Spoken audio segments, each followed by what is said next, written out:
Sir একটা প্রশ্ন ছিল। স্যার বল। স্যার আমরা কি ওয়্যার ফ্রেমিং এর প্রোটোটাইপ করতে পারি? অবশ্যই পারেন, কেন পারবেন না। স্যার আমার যে ওয়্যার ফ্রেমটা ছিল স্যার সেটা প্রোটোটাইপ করা আছে স্যার, আমি কি সেই প্রোটোটাইপটা স্যার গ্রুপে দিয়ে দিব নাকি স্যার এমনিতে আপনি চেক করবেন পরে? গ্রুপে গ্রুপে দিয়ে দেন, গ্রুপে দিয়ে দেন। ওকে, ধন্যবাদ।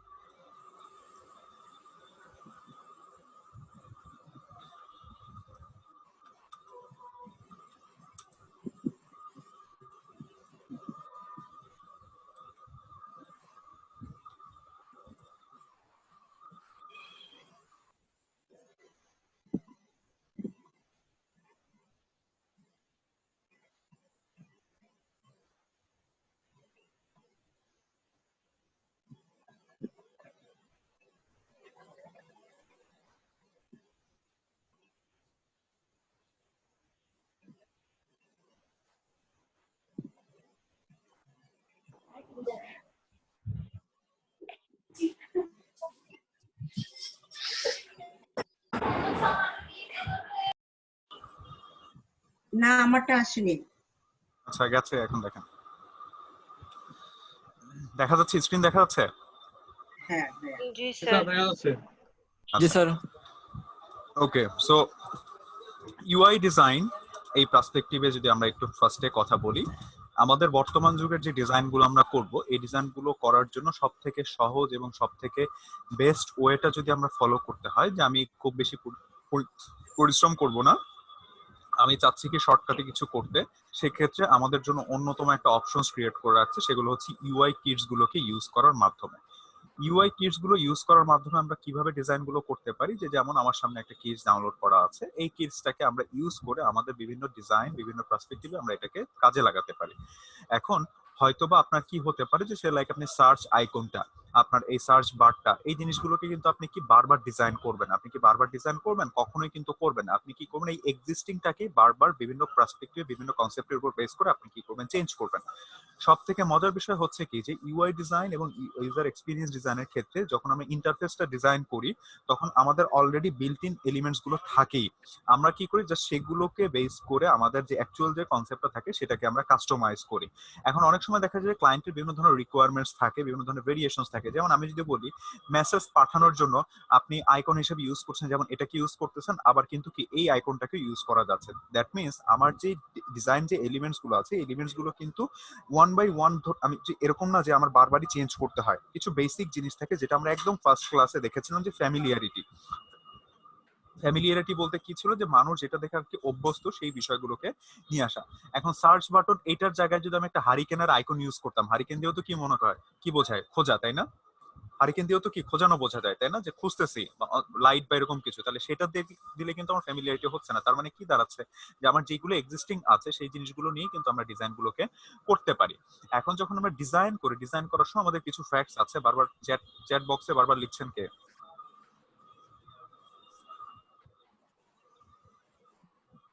পার্থ সরকার, আপনার কি স্যার সাউন্ড নেই? কারণ চ্যাট দিলে আমার দেখা যায় ইয়ে স্টপ করে চ্যাটটা দেখতে হয়, মেসেজ ক্লাস স্টপ করে চ্যাটটা দেখতে হচ্ছে। সাউন্ড থাকলে সাউন্ডে বলার চেষ্টা করেন। আচ্ছা, কিছুই মিস করেননি, আমি শুরু করছি মাত্রই। তো যেটা হচ্ছে যে আমার সামনে যেগুলো দেখতে পাচ্ছেন, এগুলো প্রত্যেকটা এক একটা স্ক্রিন আলাদা আলাদা করে ক্রিয়েট করা আছে, যে জিনিসগুলোকে আমরা কি করব, আমরা কাজে লাগাবো বিভিন্ন পার্সপেক্টিভে, আমাদের এই জিনিসগুলোকে হয়তো তৈরি করব। যেমন আমার উপরের যে এই যে প্যানেল, যেটা এই প্যানেল থেকে আমি কি করতে চাচ্ছি, নিয়ে আমার অ্যাকচুয়াল ডিজাইন আমি ইউজ করতে চাচ্ছি, সেক্ষেত্রে আমি এটাকে ড্র্যাগ করে নিয়েই কিন্তু আমরা অ্যাকচুয়াল ডিজাইনে ইনক্লুড করতে পারি, অথবা কন্ট্রোল সি দিয়ে কপি করে কন্ট্রোল ভি দিয়ে আমরা পেস্ট করতে পারি, যেটা আমি গত ক্লাসে বলেছি। এখন আমার যে কনসেপ্টটা হবে, সেই কনসেপ্টের সাথে এই জিনিসটা মিলুক আর না মিলুক, কিন্তু সব জায়গায়, যেমন ধরেন আমি যদি বলি আমার কনসেপ্টে এই জায়গায় মেসেজ আইকন নাও থাকতে পারে, এখানে আমার প্লাস সাইনটা নাও থাকতে পারে, কিন্তু এই জিনিসটা কিন্তু কমন থাকবে। এটা কিন্তু কি থাকবে, কমন থাকবে। তার মানে কিছু জিনিস থাকবে যেগুলো আমার কমন ফিচার্স থাকবে, যেমন সার্চ, এই জিনিসগুলো কিন্তু কমন ফিচার্স থাকবে। তাহলে সেই ক্ষেত্রে আমরা কি করতে পারি, আমাদের ডিজাইনে যে জিনিসগুলো লাগে সেগুলোকে রেখে বাকি জিনিসগুলো আমরা বাইরে থেকে এক্সিকিউট করতে পারি। এখন এই মেটেরিয়ালস গুলো ডাউনলোড করার জন্য আমাদের একটা ওয়েবসাইট আছে, ফেমাস ওয়েবসাইট আছে, সেটা হচ্ছে materials.io, যেটা আমরা এখান থেকে পাবো। গেট ইউআই কিটস, এখান থেকে চলে যাবো, সে লাইক অ্যাপল আইওএস লিখে সার্চ করলাম, আমাদেরকে ওই ওয়েবসাইটে নিয়ে যাবে। ওখান থেকে আমাদের বিভিন্ন এক্সিস্টিং বিভিন্ন ধরনের আইকনস এবং আদার্স বিষয়গুলোকে আমি কি করতে পারবো, ডাউনলোড করতে পারবো। লাইক আমি এখান থেকে আমার ফটোশপের জন্য চাইতে পারি, এক্সডির জন্য চাইতে পারি, আমাদের কি বলা হয় এটাকে আইওএস এর জন্য বা আমার ওয়াইড স্ক্রিনের জন্য ম্যাক ওএস ডিভাইসের জন্য পেতে পারি। এই বিষয়গুলো আমরা এখান থেকে পেতে পারি। ভাইয়া এইখান থেকে ডাউনলোড করলে ডাউনলোড হতে চায় না। বুঝিনি। মানে আমি এখান থেকে ডাউনলোড করলে ডাউনলোড পরে শো করে না। ভাইয়া একটু কাইন্ডলি একটা দেখাই দিবেন। কোনটা এটা? হ্যাঁ হ্যাঁ, এই সাইট থেকে আপনি এসডি এর একটা ডাউনলোড করে দেখান। না, এই ক্ষেত্রে দেখা যায় এখানে একটা ডিএমজি ফাইল নামে একটা ফাইল আপলোড হয়। ডিএমজি ফাইল নামে আপলোড হয়। সেক্ষেত্রে দেখা যায় কি আমাদের যখন আমি এটাকে ফাইল ওপেন করতে যাই এটা আমাদেরকে দেখায় না। এরকম না বিষয়টা? এরকমই তো হয়। এরকম হয় তাই না? তো সেই ক্ষেত্রে আমি যেটা করি এটাকে অ্যাভয়েড করে আমার এই ফাইল নিয়ে এত ঘাটাঘাটি আমি করি না। আমি সরাসরি চলে যাই হচ্ছে আপল্যাবসে যাই। আপল্যাবস থেকে আমার অ্যাকাউন্টস করা আছে, ওখান থেকে আমি কি করে আমার কিট যেটা লাগে সেটাকে আমি ডাউনলোড করে ফেলি। এখানে অসংখ্য রকমের কিটস আছে, দিনে 3টার বেশি ডাউনলোড করতে পারবেন না। আপনার যে ফাংশনটা লাগতেছে সেটাকে আপনি ডাউনলোড করে এখান থেকে ইউজ করেন। অথবা আমি কি করি UI8 এ চলে যাই। UI8 থেকে আমি বিভিন্ন ধরনের কিটস গুলোকে ডাউনলোড করতে পারি। যদি আমার প্রিমিয়াম কিটস গুলোকে আমার দরকার হয় তাহলে আমরা এই দুটো ওয়েবসাইটকে ফলো করতে হবে। লাইক আমার এই অ্যাপসটা বা আমার ফুডের অ্যাপের জন্য বা আমার হচ্ছে গ্রোসারি অ্যাপ বা আমি ট্যুরিজম অ্যাপ যেটার জন্য চাচ্ছি সেই রিলেটেড ইয়াগুলোকে আমি এখান থেকে ডাউনলোড করে নিয়ে কি করতে পারবো, কাজ করতে পারবো। যেমন ধরেন ইনস্টাগ্রামের এটাকে আমি ডাউনলোড করেছি। ডাউনলোড করে আমার এখান থেকে আমার যে এলিমেন্টস গুলো লাগে সেগুলোকে নিয়ে আমি আমার কাজে ইউজ করবো। এবং সব থেকে মজার বিষয় হচ্ছে এখানে যে এলিমেন্টস গুলো থাকে সেগুলো সবগুলো অ্যাসেট প্যানেলে ইনক্লুডেড করা থাকে। অ্যাসেট প্যানেল বলতে তো আমরা জানি, অ্যাসেট প্যানেলের কথা মনে আছে সবার? অ্যাসেট প্যানেলের কাজ আছে। অ্যাসেট প্যানেলে কি থাকে যে আমার ওইখানে কি কি জিনিস কি কি এলিমেন্টস ইউজ করা হয়েছে প্রত্যেকটা জিনিস এখানে কম্পোনেন্টস, ক্যারেক্টার স্টাইল, তারপর হচ্ছে ফন্টস, এই বিষয়গুলো সবকিছু আলাদা আলাদা করা থাকে। তার মানে আপনি অ্যাসেট প্যানেলগুলোকে ইউজ করেও কিন্তু আপনার ডিজাইনে কাজে লাগাতে পারেন। আবার চাইলে এগুলোকে ড্র্যাগ এন্ড ড্রপ করে কপি করে এই জিনিসগুলো কাজে লাগানো পসিবল। ইউআই ডিজাইনের ক্ষেত্রে খুব বেশি একটা ডিফিকাল্টি আমাদের ফেস করতে হয় না, অ্যাজ বিকজ আমাদের অলরেডি এক্সিস্টিং কিছু ডিজাইন থাকে, সেখান থেকে আমরা এলিমেন্টস গুলোকে নিয়ে কাজে লাগাই। যেমন গ্রাফ, চার্ট, এই জিনিসগুলো আপনি আর কি কাস্টমাইজ করবেন? এটা এই আইকনও যেরকম লাগবে ডেমো হিসেবে এটাতেও যেমন ইউজ করবেন, আবার আরেকটাতেও সেম ইউজ করবেন। হয়তো আপনি ডিজাইন পারপাসে কি করতে পারেন, পয়েন্টস গুলোকে ধরে ধরে একটু আপ ডাউন করতে পারবেন, একটু ভেরিয়েশনস আনতে পারেন। যেমন পাই চার্ট, সার্কেল, গ্রাফ, এই জিনিসগুলোর কি ভেরিয়েশনস আনবেন? এই জিনিসগুলোর কিন্তু কমন ফিচার্স গুলোই হচ্ছে এটা যে প্রত্যেকটা জায়গায় একই কাজ করে। শুধুমাত্র আইকনস গুলোর ক্ষেত্রে আমরা হয়তোবা একটা ভেরিয়েশনস নিয়ে আসতে পারি। সেটার জন্য আমরা চলে যাব হচ্ছে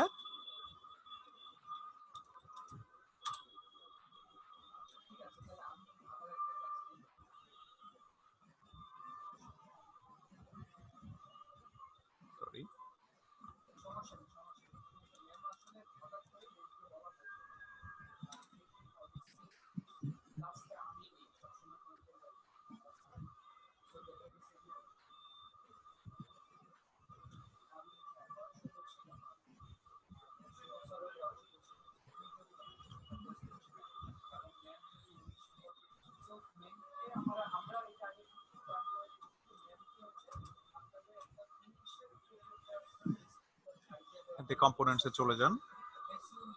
বিভিন্ন ধরনের কম্পোনেন্টস এখান থেকে পাবে। যদি এগুলো আমার হচ্ছে কোড রিলেটেড কম্পোনেন্টস গুলো দেওয়া আছে। আবার চাইলে আমরা এখান থেকে বিভিন্ন ধরনের ইয়াও নিয়ে আসতে পারবো। সে লাইক আমার ডিজাইন পারপাসে আমার হচ্ছে থিম লাগবে, আমার আইকনস লাগবে। লাইক সিস্টেম আইকনসে গেলাম, বিভিন্ন ধরনের আইকন এখানে দেওয়া আছে। আমার আইকনের সাইজ কতটুকু হবে না হবে প্রত্যেকটা কিছু এখানে ইনক্লুড করা আছে। যেমন আমি বলেছি 24x24 পিক্সেল ইউজ করা হয়, 20x20 পিক্সেল ইউজ করা হচ্ছে যখন আমরা ছোট আইকনগুলো ইউজ করছি। আবার যখন বড় আইকন দিই তখন 48x48 পিক্সেলে হয়ে যায়। এখানে প্রত্যেকটার পপুলার সাইজ এবং এরিয়াটা মানে যে ডাইমেনশন যেটা আছে সবকিছু এখান থেকে খুব সুন্দরভাবে দেওয়া আছে। গ্রিড কোনটা, স্কোয়ার কোনটা, সার্কেল কোনটা, কত ডিপি বাই কত ডিপি হবে, কত পিক্সেল বাই কত পিক্সেল হবে। অর্থাৎ আপনাকে কিন্তু ওরিড হওয়ার কিছু নেই যে আমি কততে ইউজ করবো। এখানে খুব চমৎকার ভাবে এগুলো ডেফিনিশন দেওয়া আছে। সো এইগুলো দেখে দেখে আপনি কি করতে পারেন, এগুলোকে ইউজ করতে পারেন। আইকনের থিমস গুলো কেমন হবে, আউটলাইন আইকন কোনটা, ফিল্ড আইকন কোনটা, এই প্রত্যেকটা বিষয় এখান থেকে দেওয়া আছে। আচ্ছা, এখন আসেন আমাদের ইউআই ডিজাইনের ক্ষেত্রে আমরা কি করব। বেসিক অবস্থায় ধরেন আমার যে অ্যাপ্লিকেশনটা আছে সেই অ্যাপ্লিকেশনটার কনসেপ্টেই তো আমরা ইউআই ডিজাইনটা করব। গত ক্লাসে একটা কোশ্চেন ছিল যে আমরা একদম গত ক্লাসের আগের ক্লাসে একটা কোশ্চেন ছিল না যে আমরা যখন স্ক্রল করার সময় কি হয়, আমাদের ওই নিচের বারটা কিন্তু লক থাকে, নিচের এটা কিন্তু কি থাকে, লক থাকে, তাই না? লক থাকা অবস্থায় আমরা যখন স্ক্রল করি তখন এটা নামতে থাকে। কিন্তু আমরা যখন ফটোশপে করি তখন আমাদের এই জিনিসটা কি করতে হয়, এটাকে ভেঙে দিতে হয়। যেমন ধরেন আমি এখান থেকে দেখাচ্ছি, লাইক এটা, এই যে বারটা, এই বারটা কিন্তু আমাদের কি থাকে, লক থাকে। এখন এই লক বারটা আমরা কিভাবে ইউজ করতে পারি সেটা কিন্তু আমাদের মনে আছে কি, আমরা আপনাদের মধ্যে থেকে কেউ একজন কোশ্চেন করেছিল এটা, জি ভাইয়া মনে আছে। মনে আছে কে যেন একজন কোশ্চেন করেছিল, যে এটা আমার মোস্ট অফলি তানভীর আহসান, তানভীর কোশ্চেন করেছিল যে এইটা যখন আমরা স্ক্রল করি তখন এটা লক হয়ে যায় না কেন, বা লক হয় না কেন, বা আমরা কিভাবে এটাকে প্রেজেন্ট করতে পারি। সেটার ক্ষেত্রে আমি একটু বলি, যখন আমরা ফটোশপে ডিজাইনটা করি তখন এটাকে ভেঙে দিই, অর্থাৎ এই এর পরে যে অংশটুকু থাকে সেটাকে আমরা ভেঙে আরেকটা পেজে নিয়ে যাই। বাট যখন আমরা এক্সডি তে করি, বাট এক্সডির ক্ষেত্রে বিষয় আছে, আমি যে ভার্সন দিয়ে আপনাদেরকে দেখাচ্ছিলাম সেই ভার্সনে লক সিস্টেমটা ছিল না, দ্যাটস ওয়াই আমি এটাকে লক করতে পারিনি। বাট বেটার যে ভার্সনটা আছে, অর্থাৎ 20 যে ভার্সনটা আছে, সেটাতে আমার লকের অপশনটা আছে। যখন এই যে আমি সিলেক্ট করলাম, দেখেন এই পাশ থেকে ফিক্স পজিশনিং হোয়াইল স্ক্রোলিং, এটা দেখতে পাচ্ছেন, এটাকে যখন আমি টিক দিয়ে রাখবো তখন কি হবে, অটোমেটিকলি যখন আমি লক করব তখন এই জিনিস, মানে আমি যখন স্ক্রল করবো তখন এটা লক অবস্থায় থাকবে। এটা আমি দেখাই দিচ্ছি একটু পরেই। আসেন আগে আমরা হচ্ছে একটা ডিজাইন অন্যান্য করি। ভার্সনে মনে হয় স্যার প্রোটোটাইপ থেকে এটা করা যায় স্যার। হ্যাঁ, প্রোটোটাইপ থেকে করা যায়। সো আমি এখান থেকে ডিজাইনটা করি, তারপর দেখতে পারবেন যে কিভাবে আমরা এখানে কাজটা করব। সো ধরেন আমার বেসিক কনসেপ্ট হচ্ছে, আমি ফার্স্টে হচ্ছে স্ক্রিন ডিজাইন করব।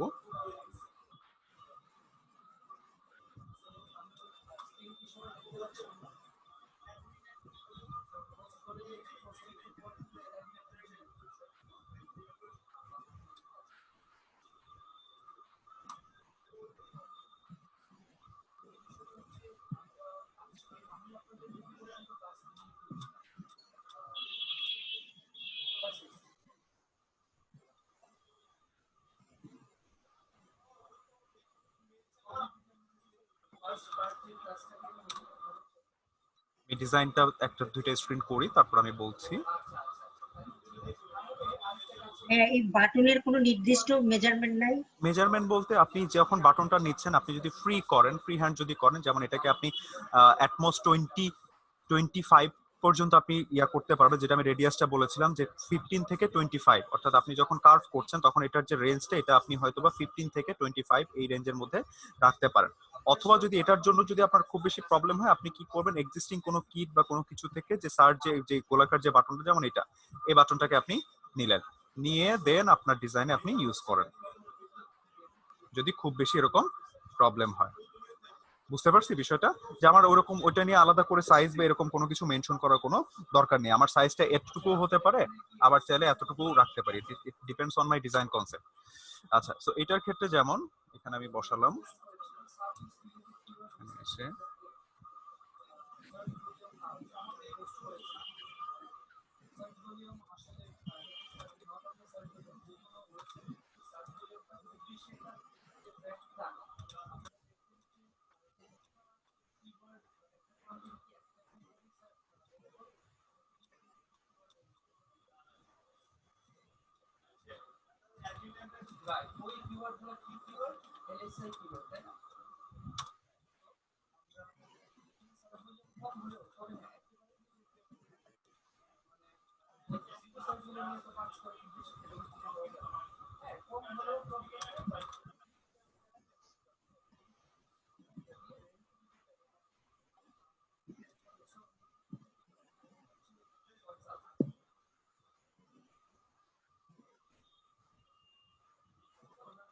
ভাইয়া ফন্টের ক্ষেত্রে নির্দিষ্ট কোনো হ্যাঁ, সাইজের মেজার? কথা বলতেছি, যখন আমরা প্যারা লিখতেছি, প্যারাগ্রাফ যখন লিখতেছি, এটাকে আমরা 12 থেকে 14 এর মধ্যে রাখার চেষ্টা করব।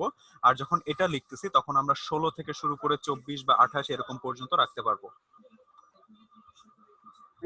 বাটনের বেলায় যেমন এটার 16 ক্ষেত্রে থেকে আমি নিয়েছি কত, 24 এটাতে কত আর নিয়েছি, 20 নিয়েছি। হ্যাঁ, এটার ক্ষেত্রে 20 নিলাম হচ্ছে 12।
হ্যাঁ, শেপের ভিতরে নিলেন এটা না হ্যাঁ এমনি?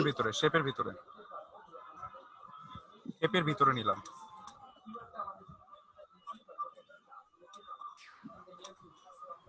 হ্যাঁ, নির্দিষ্ট কোনো শেপ সিলেক্ট করে ওটার সাথে ম্যাচ করে অ্যালাইনমেন্টটা কিভাবে করতে হবে? নির্দিষ্ট কোনো নির্দিষ্ট একটা শেপের উপর ডিপেন্ড করে কিন্তু যাচ্ছে সেই ক্ষেত্রে আপনি যখন নিচ্ছেন, যখন একটা অবজেক্টের সাথে আরেকটা অবজেক্ট অ্যালাইনমেন্ট করছেন, এখানে অটোমেটিক্যালি একটা গাইড দেখাচ্ছে। এই স্মার্ট গাইডটার থ্রুতে আপনি কিন্তু অ্যালাইনমেন্টটা করতে পারেন, যে যখন আপনি নিচ্ছেন, যেমন এখানে আসছেন তখন এটা অটোমেটিক্যালি সেন্টার, যখন এই পাশে যাচ্ছেন তখন দেখেন এই পাশে অ্যালাইনমেন্টটা পারফেক্ট, আবার যখন এই পাশে যাচ্ছে তখন এটার অ্যালাইনমেন্টটা পারফেক্ট। অর্থাৎ শেপ ধরার দরকার নেই, আপনি জাস্ট এটাকে ড্র্যাগ এন্ড ড্রপ করেই স্মার্ট গাইডের থ্রুতে আপনি অ্যালাইনমেন্টটা করতে পারেন। ফটোশপ ইলাস্ট্রেটরে যে একটা সিলেক্ট করা যায় অ্যালাইনমেন্ট করার, ওটার অপশনটা কি এখানে নেই? ইলাস্ট্রেটরে যেমন হয় যে আপনি অল্টার প্রেস করে একটাকে একটা দুইটাকে সিলেক্ট করে একটার উপর ক্লিক করে কি করেন, অল্টার প্রেস করেন, একটা কি তাই না? অবজেক্ট? হ্যাঁ, কি অবজেক্ট করেন, যেমন এটার সাথে এটা করলেন, করে এটার উপর ক্লিক করলেন, কি অবজেক্ট করেন, কিন্তু এই ক্ষেত্রে হচ্ছে না, হবেও না। সেই ক্ষেত্রে আপনাকে কি করতে হবে, যে অ্যালাইনমেন্ট করে, অর্থাৎ স্মার্ট গাইডের থ্রুতে শিফট প্রেস করে আপনি কি করবেন, অ্যালাইনমেন্টটা করে ফেলবেন। অথবা ফার্স্টে হচ্ছে অবজেক্টটাকে নিলেন, যে অবজেক্টটা যেখানে রাখতে চাচ্ছেন সেটাকে নিলেন, নেওয়ার পর দেন ওইটার সাথে পরের অবজেক্টটাকে আপনি স্মার্ট গাইডের থ্রুতে অ্যালাইনমেন্ট করে ফেলেন। এটা হচ্ছে পারফেক্ট সলিউশন এখানে। আচ্ছা, এখন আসি হচ্ছে আমাদের সিলেক্ট, এটা হলো, এখানে আমাদের একটা লোগো আসবে, ধরে নিলাম হচ্ছে লোগোর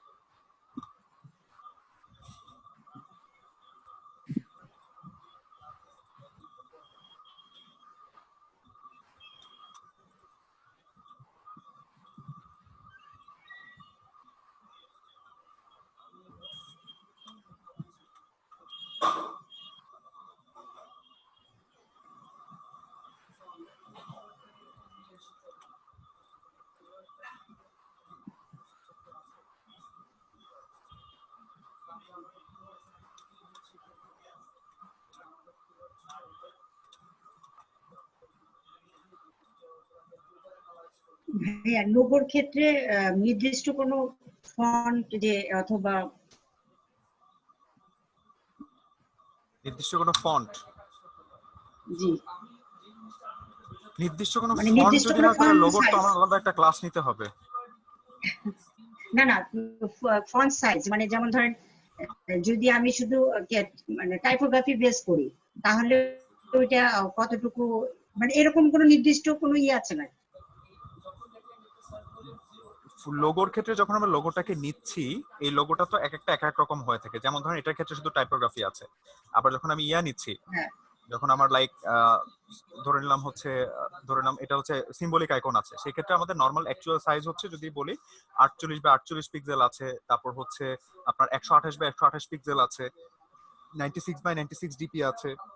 এই সাইজগুলোতে আমরা নরমালি ইউজ করে থাকি। বাট বেসিক অবস্থায় যখন আমরা টাইপোগ্রাফি নিচ্ছি, এটা তো আমি তৈরি করতেছি, যখন টাইপোগ্রাফি আপনি নেবেন তখন ওইটাকে আপনি আপনার আমি যদি বলি এটা রেশিওটা আমি কিভাবে বলবো, ধরেন এটাকে যদি আমি এখন করি রেশিও মেনটেন করে, তাহলে কিন্তু এটা কিন্তু চেপে যাবে। সো সেই ক্ষেত্রে আমরা যখন লোগোটা নিচ্ছি, লোগোটা নিয়ে আমাদের নর্মাল যে সিম্বল যখন থাকে তখন আমরা 48 by 48 এ করতে পারি। আর যখন টেক্সটটা আছে তখন টেক্সটটাকে নিয়ে আমাদের পজিশন ওয়াইজ আমরা এটাকে হয়তোবা যেটা করতে পারি, আমাদের মতো একটা সাইজ দিলাম, দেওয়ার পর দেন আমরা অ্যাডজাস্ট করে অবজেক্টের সাথে অ্যাডজাস্ট করে দেখবো যে আমার সাইজটা এখানে পারফেক্ট আছে কিনা, এটা একটা ফলো করতে পারি। আদারওয়াইজ টাইপোগ্রাফির ক্ষেত্রে এরকম কোনো বেসিক রুলস বা এরকম কোনো কিছু মেনটেন করার মতো কিছু নেই। আর সাইজের কথা যদি বলেন সেক্ষেত্রে তেমন কোনো আদার্স কোনো রুলসও আমি ওভাবে আমার ইয়াতে নেই। তবে কাজ করার সময় আপনি আনুমানিকভাবে বুঝে যাবেন যে কোডটার কতটুকু সাইজ বা কি রাখতে হবে।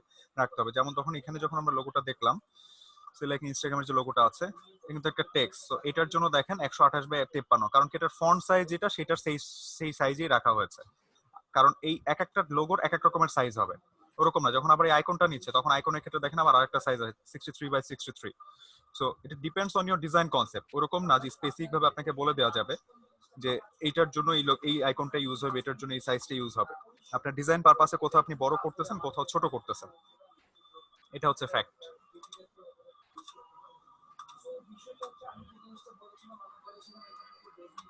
আচ্ছা আগে এটা দেখি।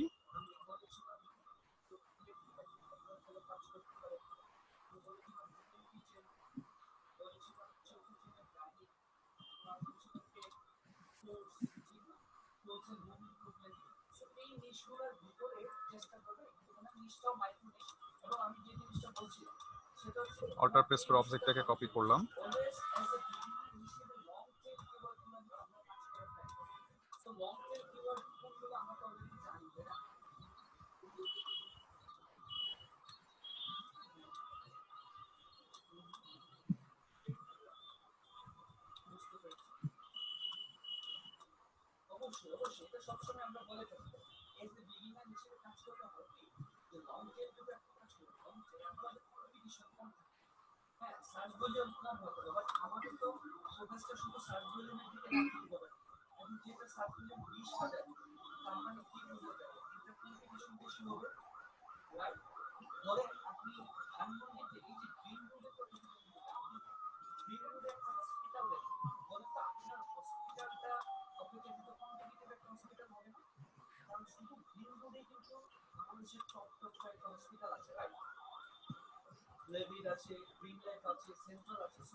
ভাইয়া এক্সট্রা অংশ যেটা আমরা যে ইলাস্ট্রেটে কেটে দেই, এখানে কাটতে লাগবে হবে না, না? না কাটতে হবে না, ওভাবেই রাখবেন, কোনো সমস্যা নেই। মানে আর্টবোর্ডের ভিতরে গেলে ওটা দেখা যাবে না, না, শো করবে না, আর্টবোর্ডে গেলে এটা আসবে না, অটোমেটিকলি হাইড হয়ে মানে যাবে। আর্টবোর্ডের অনেকটা বাইরে যাবে। ফটোশপের মতো। ফটোশপে কিন্তু দেখা যায় না, দেখা যায়? না,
ভাইয়া লেফট সাইডে এবং রাইট সাইডে কতটুকু জায়গা মানে স্পেসটা আমরা আচ্ছা, এই ছেড়ে ক্ষেত্রে দিব জাস্ট এরকম এটাকে সিলেক্ট করবেন, সিলেক্ট করে লেআউটটাতে যাবেন।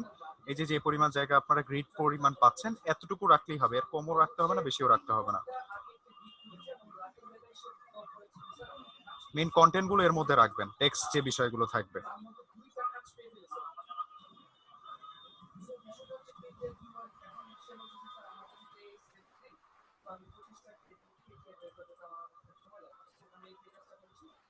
হ্যাঁ, এখানে কি কোনো ড্রপ টুলের অপশন নাই? Colour drop? আছে তো, এই যে আই ড্রপার। আচ্ছা, ও, আমি এটা খুঁজে পাচ্ছিলাম না।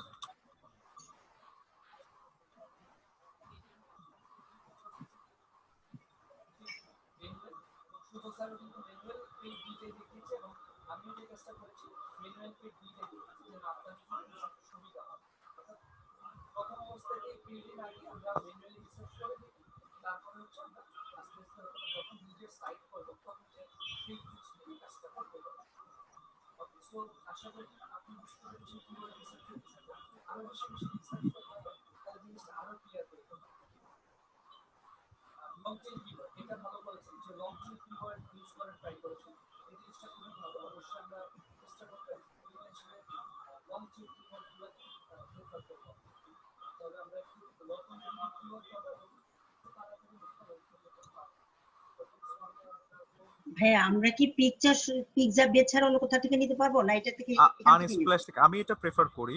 আনস্প্ল্যাশ আছে।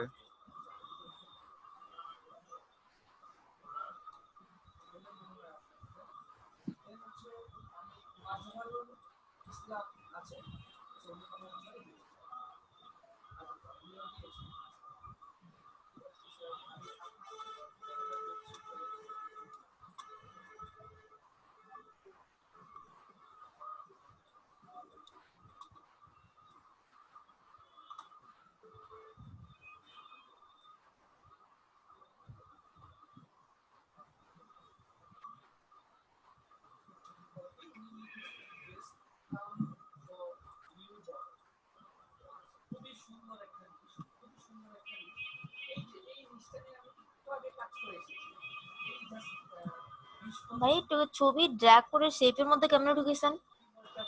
শেপটাকে সিলেক্ট করে ছবিটাকে শেপের উপর ছেড়ে দিয়েছি।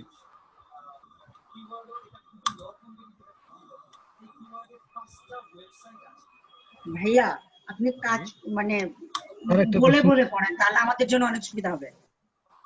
স্যার, এভাবে করলে তো পরে মনে হয় ছবিটা বড় ছোট করা যায় না। না, করা যায়। এটার উপর ডাবল ক্লিক করবেন, তারপর এক্সপ্যান্ড করবেন। এখানে ভার্সনের একটা ভেরিয়েশনস আছে। যদি আপনি 18 ভার্সন বা আগের ভার্সনে করেন তাহলে এটার উপর ডাবল ক্লিক করে ভাবে করতে পারবেন না। স্যার হ্যাঁ, গত ক্লাসে ওইটা দেখেছিলেন যে, এই জন্য মনে আছে। হ্যাঁ হ্যাঁ, কিন্তু স্যার উনি 19 এভাবে কাজ করে? হ্যাঁ হ্যাঁ, এটা একদম আপডেট যে ভার্সন সেটাতে। আমি 19 ইউজ করতেছি, এই জন্য আর কি। হ্যাঁ, কাজ করে তো। আচ্ছা, থ্যাংক ইউ স্যার।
আপনিও সেম এই কাজটাই করবেন। যে কয়টা ওয়েবসাইট আছে ডিএসবি এর ভ্যালু 30, এই যে দেখেন আপনি এখানে 5টা লিখেই আছে, তাই না? উনি এই সিস্টেমটা সুন্দর হয়েছে। তো আপনারা চাইলে এটা লিখে দিতে পারেন। তো I think this is one best side by side rubber scorer, best scorer for business, best seat same scorer, best organic scorer, best Java thumbnail scorer. So এই যে প্রত্যেকটা কিওয়ার্ড ওনার পারফেক্ট হয়েছে। Best lighting scorer for 5 years old, খুব সুন্দর আরেকটা keyword, best rubber scorer. আচ্ছা Disney বলতে এখানে কি বোঝানো হচ্ছে?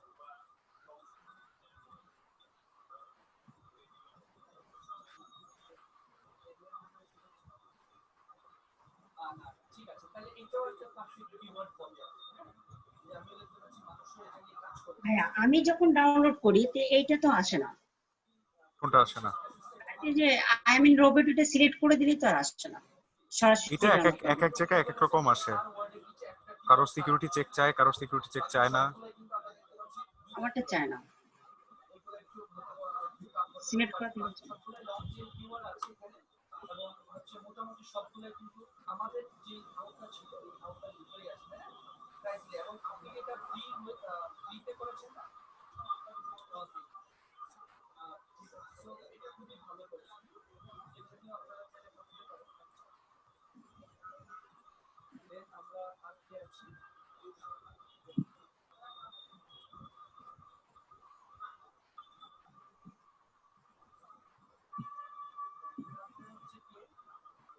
শরীফ আহমেদ আছে।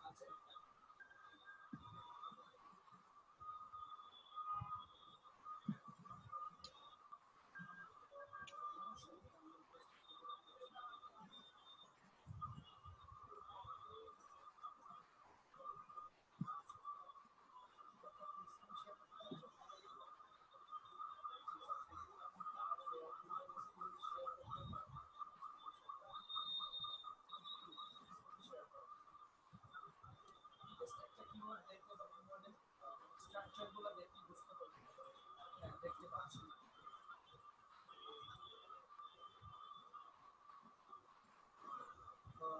ইয়ার ফ্রায়ার আরেকটা সুন্দর জিনিস, হ্যাঁ আরেকটা সুন্দর জিনিস, আপনার জিনিসটাও ঠিক আছে, তবে এই মনে হচ্ছে। আচ্ছা আপনার অ্যাকচুয়াল কম্পিউটার থেকে আসলেই 6?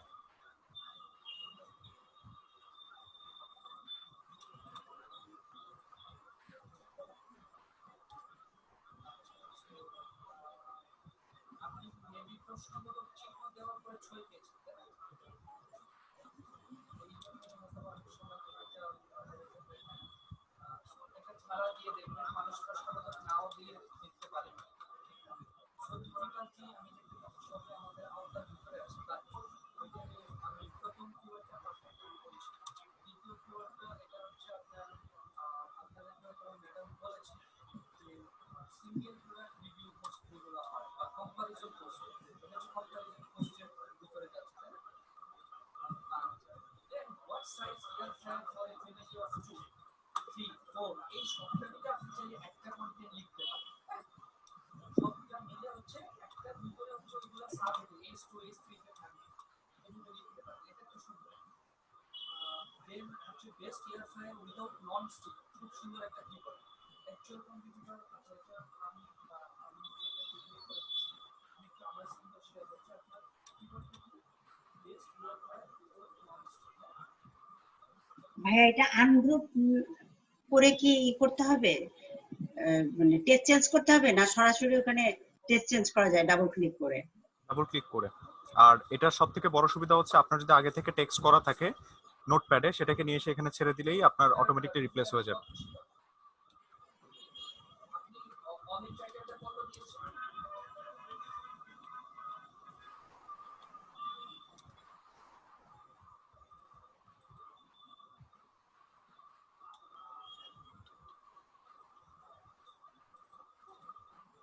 আচ্ছা দেখেন এখানে আরেকটা বিষয় মাথায় রাখবেন। আপনি যখন সার্চ করছেন তারা কিন্তু এই কিওয়ার্ডটাকে রিকোয়েস্ট দেখেন তো গুগল কাদেরকে প্রায়োরিটি দিচ্ছে? গুগল প্রায়োরিটি দিচ্ছে এয়ার ফ্রায়ার উইদাউট টেফলন, এই কথাটা ক্লিয়ার বিষয়টা। অর্থাৎ নন স্টিক থেকে মানুষ যতটা না সার্চ করছে অথবা যে সার্চ করছে গুগল মানুষকে সাজেস্ট করছে অর্থাৎ ট্যাফলন লিখে ওই ওয়েবসাইটগুলোকে গুগল বেসিক্যালি রেট দিচ্ছে। এটাই হচ্ছে আপনার মাদার কিওয়ার্ড করা যদি সার্চ করেন যদি দেখাচ্ছে। সো আপনারা যে কাজটা করতে পারেন প্রায়োরিটি দিচ্ছে। সো আপনি যদি এখানে লঞ্চ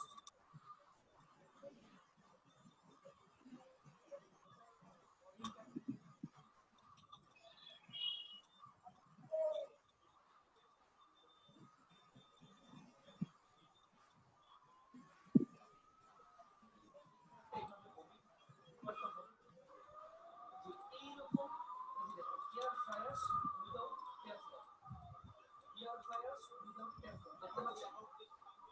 যে তার মানে এটা হচ্ছে বলা হয় যে কিওয়ার্ডের ইন্টেনশন। আর কিওয়ার্ডের ইন্টেনশন বুঝতে হবে। যেমনটা মেমোতে আপনাদের দিয়েছে ওইখানে একটা বিষয় ছিল না আমাদের কন্টেন্ট রাইটিং এর ক্লাসে কিওয়ার্ড ভাইয়া শেপটা কি আপনি অপাসিটি কমাই দিলেন না না না, ব্লু? এটা হচ্ছে ব্যাকগ্রাউন্ড ব্লার। এটা আমি দেখিয়েছি ক্লাসে, ব্যাকগ্রাউন্ড ব্লার।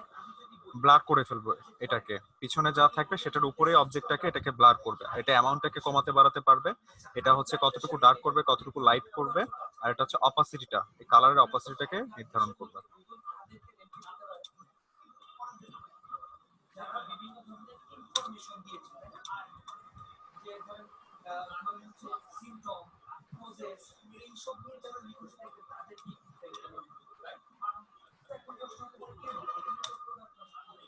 কারণ গুগল মানুষের ইন্টেনশনটা বোঝে আসলে মানুষ আইডিয়া আপনার সামনে কি জানতে চাচ্ছে সম্পর্কে জানতে চাচ্ছে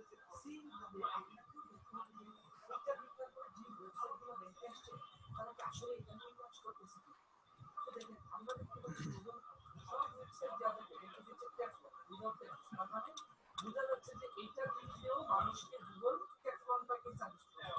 সো আমরা কি করবো ট্যাফলন নিয়ে কন্টিনিউ করব আমাদের কিওয়ার্ডটা ওই রিলেটেড করব।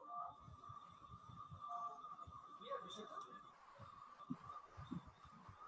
সো আপনার ওয়ে অফ রিসার্চ পারফেক্ট, আরেকটু রিসার্চ করলে অনেক কিওয়ার্ড পেয়ে যাবেন।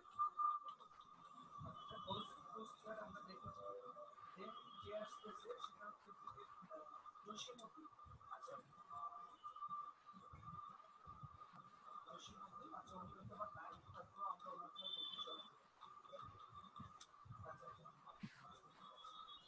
ঠিক আছে। সো আমরা আপনি কি নিয়ে করেছেন আমরা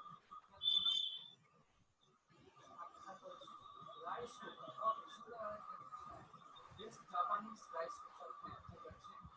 Bangla best microwave rice cooker. এখানে আনগুড পয়েন্ট।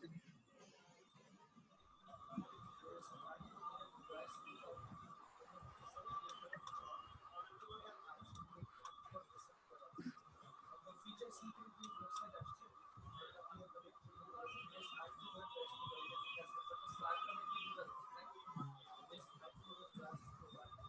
তো আমরা যদি দেখি কিভাবে জিনিসটা করেছে ফিচার গুলো আসলে perfect actual computer on the phone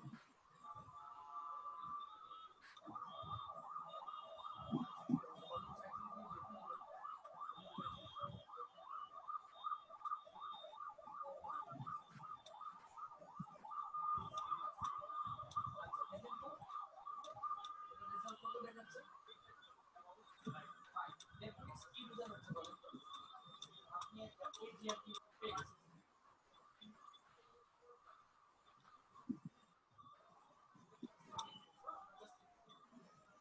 যদি 170-কে ভাগ দিই তাহলে দেখুন আমাদের যে এটা ক্লিয়ার এসেছে এখানে যদি আপনি একটা ভালো কন্টেন্ট দিতে পারেন নেটফ্লিক্স আমি যদি তার ডিফিকাল্টি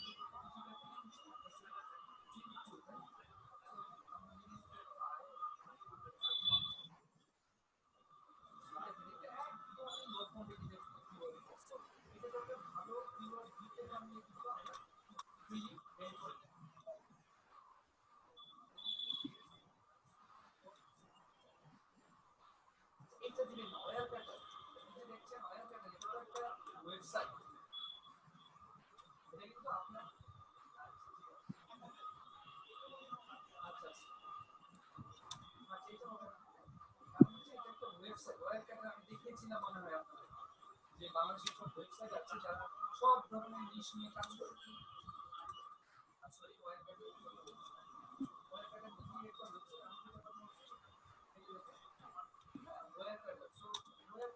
কাজ করতে পারবেন না, এটা কিওয়ার্ডে রাখবেন না।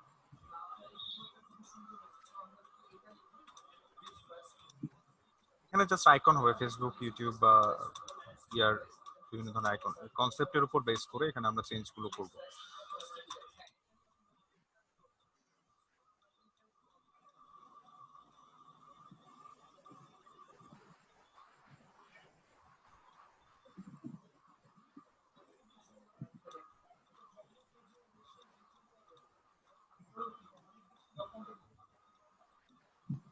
একটা ওয়েবসাইট আছে খুবই সহজ হয় এটাকে র্যাঙ্ক আসতে। সো দেখেন কিভাবে হচ্ছে আপনারা আমি যে বেস্ট ক্লাস এইটা কিন্তু ভাই একটু টাফ হবে, বেস্ট ক্লাস টাফ হবে, এটা ডিফিকাল্টি আপনি দেখতে পাচ্ছেন, বুঝতে পেরেছি। তো তারপরেও আর বুঝতে আরো হয়, যেমন আমি আপনাদেরকে কিওয়ার্ড শিটার দেখিয়েছিলাম না, ভুলে গেছেন সবাই? কিওয়ার্ড শিটার একটা ওয়েবসাইট ছিল না, এখান থেকে আপনি হচ্ছে এক্সা এবং আদার দুইটা কিওয়ার্ডই পাবেন, তাই না? তো এখানে গিয়ে যখন আপনি আপনার কিওয়ার্ডটা লিখে সার্চ করবেন, সেই কিওয়ার্ডসে চলে যান, অথবা শুধু বেস্ট রাইস কুকার লিখে সার্চ করেন না, তারপর দেখবেন সে আপনাকে আলটিমেট কিওয়ার্ড দিতেই স্টার্ট জয়েন দিলাম, এই যে দেখেন তো দিচ্ছে কিনা আমাকে। যদিও এটা হচ্ছে আমি যদি বেস্ট রাইস কুকার দিয়ে দিচ্ছি, তাহলে হয়তো আমাকে অনেক বেশি কিওয়ার্ড দিবে, সে কিন্তু শিটিং করা শুরু করে দিয়েছে। তো ব্যবসা হচ্ছে আবার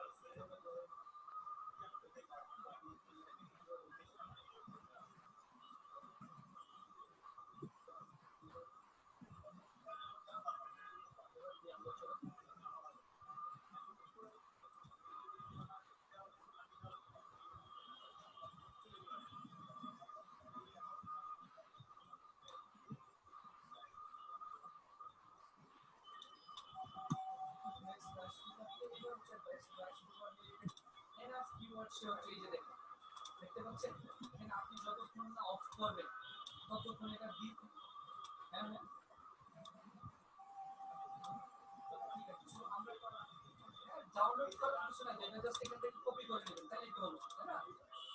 তো আপনাদের কাছে তো চলে আসবে যে কপি করে একটা এক্সেল শিট নিয়ে নেন। এছাড়া আমি কিন্তু আরেকটা ওয়েবসাইট দিয়েছিলাম, মনে আছে? Answer the public.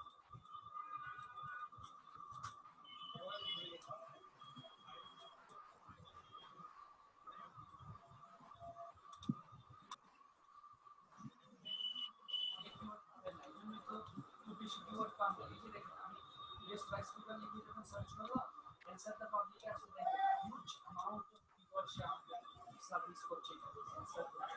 তো আমরা যদি একটু খেয়াল করি অ্যানসার দ্য পাবলিকে আসার পরে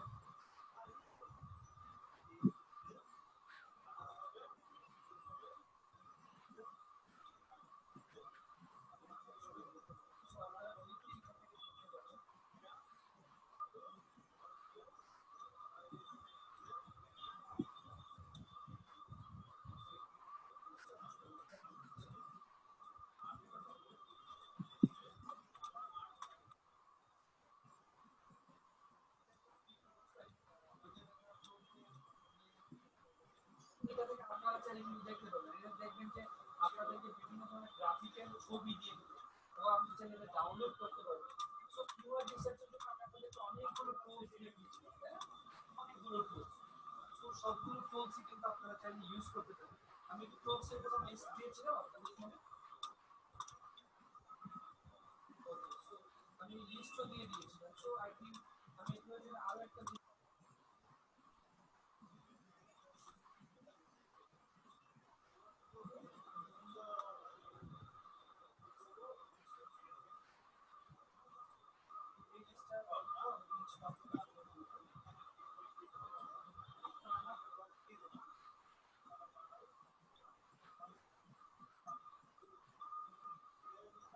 দিয়ে দিয়েছিলাম।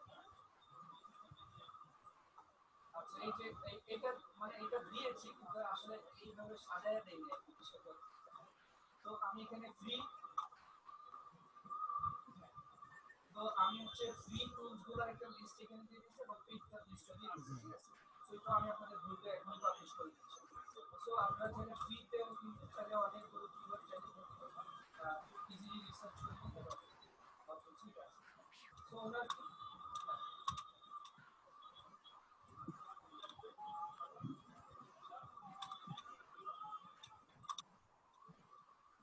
তো সেটাই বলছি,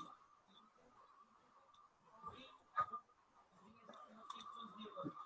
সবাইকে একটা জিনিস বলেছি যে আপনারা কি করেন, আপনারা যেহেতু এজ এ বিগিনার, হ্যাঁ, তো আপনারা এসইও এক্সপার্ট নিতে চাচ্ছেন না সবাই, এখানে অবশ্যই একজন ডিজিটাল মার্কেটার করতে আসছে, রাইট? এটা দিয়ে একটা ক্যারিয়ার করতে চাচ্ছি। এখন সবসময় কিন্তু পেইড কোর্সের উপর ডিপেন্ড করে আপনার এখানে থেমে যাবেন। তো একজন এসইও এক্সপার্ট হতে হলে আপনাকে কি করতে হবে বলেন তো? অবশ্যই ওই ক্যাপাবিলিটি থাকতে হবে না আপনাকে একটা কিওয়ার্ড বলো বা নিশ বলো, এই কিওয়ার্ডের বিনিময়ে খুঁজে বের করে দিবেন। অবশ্যই এই অ্যাবিলিটি থাকলেই কিন্তু আপনি এসইও এক্সপার্ট হিসেবে দাবি করতে পারবেন। তো আপনি যদি মেল পেটেলকে তো সবাই চিনেন, তাই না? ওভার সাজেস্টেড মানে মেল পেটেল, দেখেন আমি একটা, হ্যাঁ, তো আমি তার একটা ঘটনা বলি। মেল পেটেল ইনস্টাগ্রাম ব্লগ লিখে সার্চ করে দেখবেন ইনস্টাগ্রাম নিয়ে মেল পেটেল 10,000 ব্লগের একটা কন্টেন্ট, সেটা 2016 বা 15 সালের দিকে। সো দেখেন ওই কিওয়ার্ডের সার্চ করে কত ছিল, 27। এখন যে বিষয়টা হচ্ছে মেল পেটেল এসইও এক্সপার্ট, সেটা কিভাবে আপনারা করবেন? দেখেন তার মানে ইয়েটা কিছু ইন্টেনশনটা, সে একজন এসইও এক্সপার্ট, তার ওই ইয়েটা আছে যে আচ্ছা আজকে 3-4 বছর পরে এটা কিরকম হতে পারে সে ভালো করেই জানতো, ঠিক আছে? সে ভালো করেই জানতো আজকে 2-3 বছর পরে ইনস্টাগ্রাম একটা বড় প্ল্যাটফর্ম নিতে যাচ্ছে। সো দেখা গেছে এখন একটা সার্চ করে হচ্ছে 3,400, 728। সো আপনাদের তো হয়তো আমরা সবাই লিঙ্ক পেজে হতে পারি, বাট এই অ্যাবিলিটিটা আমাদের থাকা উচিত যে আমরা হচ্ছে একটা কি নিশ যদি আমাকে বলে আমি কিছু কিওয়ার্ড তাকে কিন্তু বের করে দিতে পারবো। হ্যাঁ, আপনারা দেখবেন মেল পেজেও কিন্তু সাজেস্ট করেছে আপনারা ইয়ে কি বলে এটাকে over suggest speed version use করেন, আপনারা এএসএস ইউজ করেন। হ্যাঁ, এটা তারা কখন সাজেস্ট করছে? যখন আপনি দেখা গেছে যে তখন অনেক বেশি কিওয়ার্ড চাচ্ছেন অল্প সময়ের ভিতরে অনেক ইফেক্টিভ কিওয়ার্ড চাচ্ছেন, তখন আপনার জন্য আমি সবাইকে রিকোয়েস্ট করবো আগে হচ্ছে মেনুয়ালটা রিসার্চ করতে। তো এই কিওয়ার্ডটা কে দিয়েছিলেন? জসিমুদ্দিন, খুবই ভালো হয়েছে, খুবই সুন্দর একটা নিশ নিয়ে কাজ করেছে। তো আপনি আরো নিশ আরো কিওয়ার্ড বের করতে পারেন, এটা নিয়ে একটা ওয়েবসাইটও করতে পারেন যদি চান। যদি এই রিলেটেড পর্যাপ্ত পরিমাণ কন্টেন্ট পেয়ে যান তাহলে আপনি আরো সামনের দিকে আগাতে পারেন।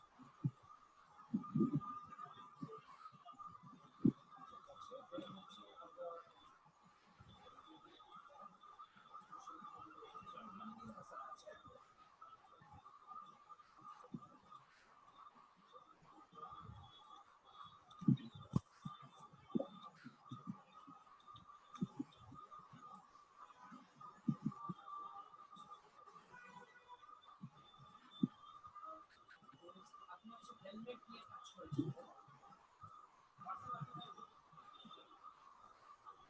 আচ্ছা এই ক্ষেত্রে একটা জিনিস বলে রাখি, সেটা হচ্ছে আপনি সব ধরনের হেলমেট নিয়ে কাজ করেছেন এরকম কিছু?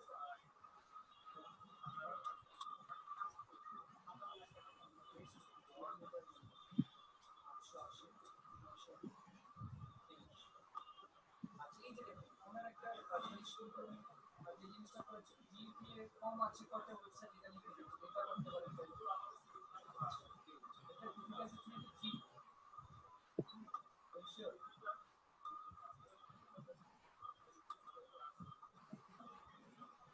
বেস্ট মোটিভেটর 880 সাইজ হলো আমরা ডিফিকাল্টি মানুষ কাজ করেছি।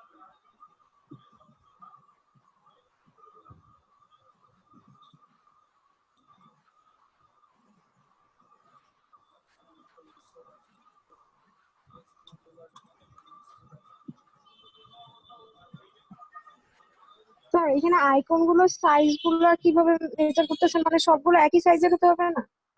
একই সাইজের বলতে আপনি যদি সাইজ মেনটেন করেন, ধরেন আপনি এটা যখন নিচ্ছেন তখন এটা দেখেন 18 বাই 18.57, আবার এটাকে যদি আপনি 18 বাই 18.57 করেন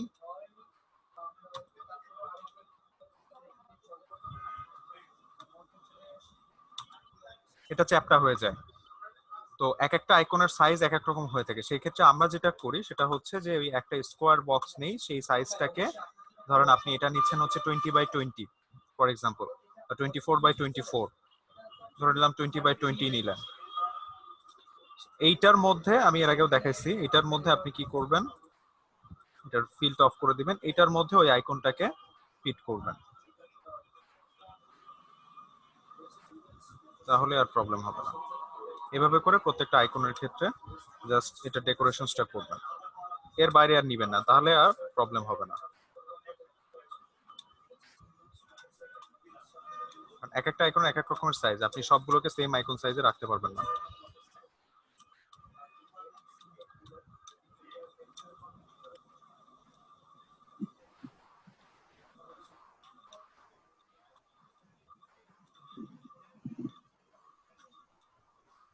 এখন আসি, যদি আমাদের নিচের ইয়াটা থাকে, নিচেরটা যখন থাকবে তখন আমরা কি করব, আমার একটা জিনিস এখন মনে হয় আপনারা সবাই ধরেন আমি এটাকেই নিয়ে যাই। রিসার্চ প্রসেসটা বুঝে গেছেন, কিভাবে রিসার্চ করতে হবে এটা মোটামুটি সবার মনে হয় ক্লিয়ার।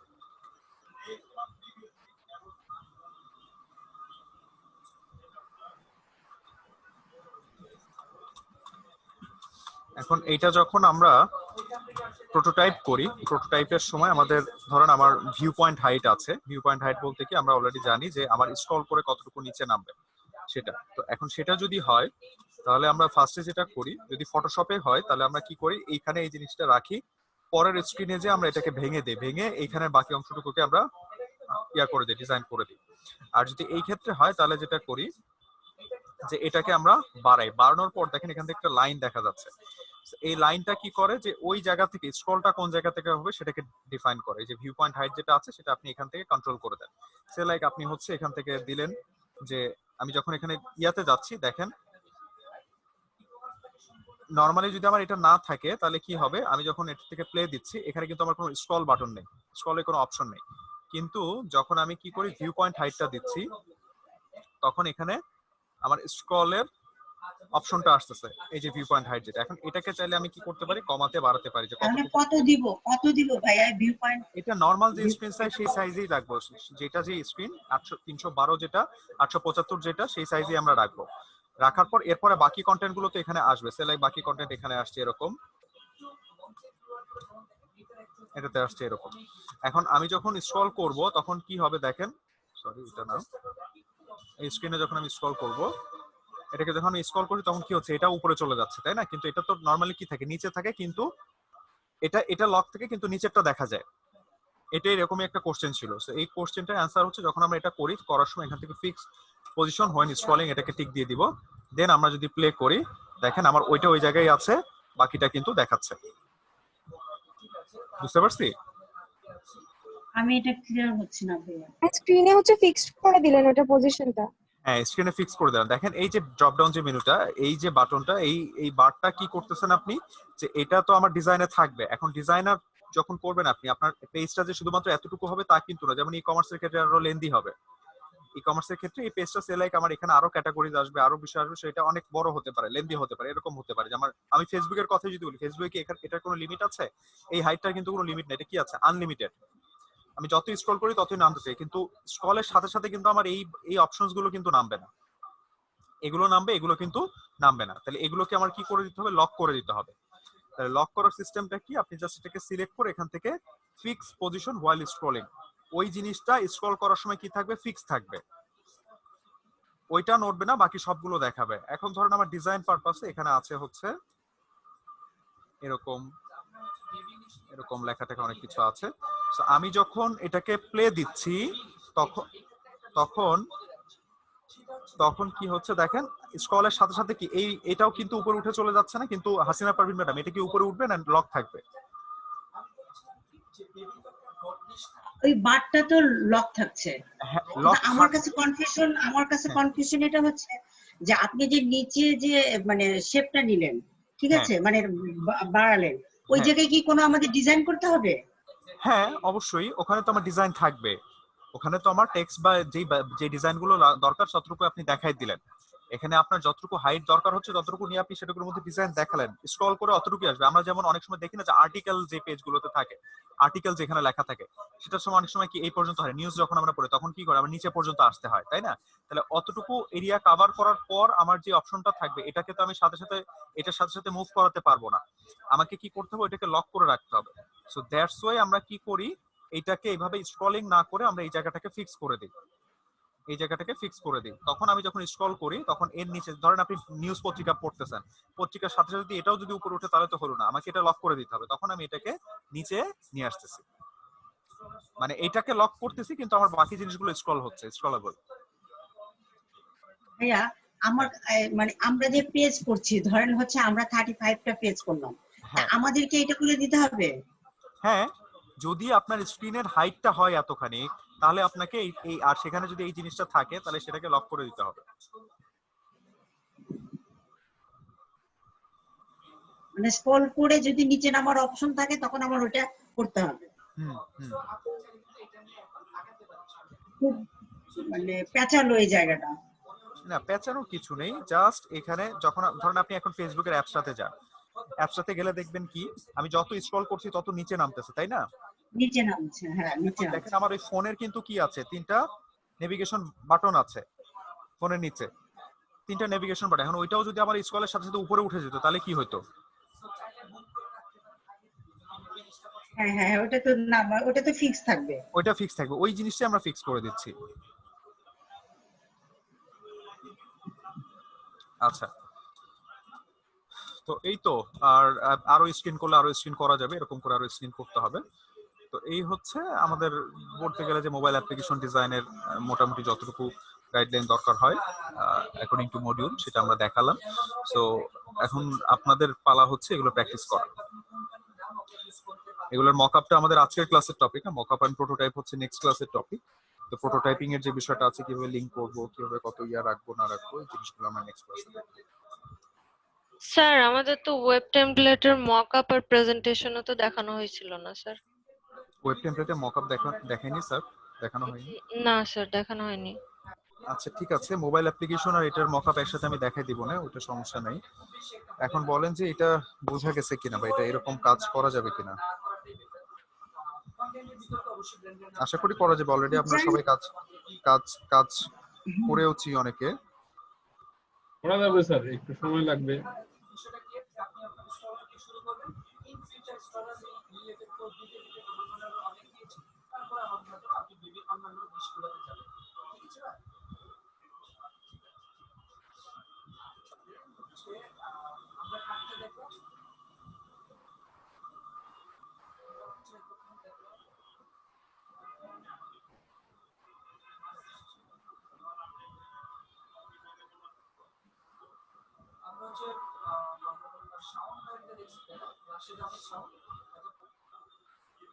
আর একটা বিষয়, এলিমেন্টস গুলোকে ইয়া করার জন্য যেটা আমি যে আইকন যখন ডাউনলোড করলাম তখন এই যে রিসোর্স থেকে, মেটেরিয়াল ডিজাইনের রিসোর্স থেকে আইকন গুলোকে এখানে যে সাইজে 24x24 যে সাইজটা আছে এই সাইজে নিয়ে আইকনটা করতেছি। ওদের একটা প্রিডিফাইন সাইজ আছে, আপনি চাইলে এখান থেকে কন্ট্রোলও করতে পারেন যে কতটুকু চাচ্ছেন, কত সাইজে চাচ্ছেন। নরমালি বাই ডিফল্ট ভাবে যেটা থাকে সেটা দিয়েই কাজ করা যায়। আর হচ্ছে আপনার যদি ইয়ার দরকার হয়, ইউআই এলিমেন্ট সম্বন্ধে আইডিয়া দরকার হয়, তাহলে যেটা করবেন ইউআই এলিমেন্টসে যাবেন। এখানে যে কোনটাকে কি বলে না বলে, যেমন চেক বক্স কোনটা, রেডিও বাটন কোনটা, ড্রপ ডাউন লিস্ট কোনটা, লিস্ট বক্স কোনটা, বাটনস কোনটা, ড্রপ ডাউন বাটন কোনটা, টোগলস কোনটা, টেক্সট ফিল্ডস কোনটা, ডেট কোনটা, সার্চ ফিল্ড কোনটা, তারপরে যে ব্রেড ক্রাম কোনটা, পেজিনেশন কোনটা, ট্যাগস, প্রত্যেকটা জিনিস, স্লাইডার কোনটা, আইকনস কোনগুলো, প্রত্যেকটা জিনিসের নাম দেওয়া আছে। প্রোগ্রেস বার কোনটা, ভালো একটা তারপর মেসেজ বক্স কোনটা, ঠিক আছে, প্রত্যেকটা অ্যাকোডেশন কোনটা, প্রত্যেকটার এখানে নাম দেওয়া আছে। ভাই এটা সাইট, ভাই এটা সাইটটার নাম জানি কি? usability.government.gov। এইটা দরকার ভাই, এই সাইটের লিংকটা একটু কাইন্ডলি আমাদের এখানে দিয়ে দেন তাহলে আরো ভালো হবে। আমি ইয়াতে এই জুমে দিয়ে হ্যাঁ দিচ্ছি। আচ্ছা এটা হচ্ছে আমাদের খুবই জরুরি একটা জিনিস আইডিয়া নেওয়ার জন্য।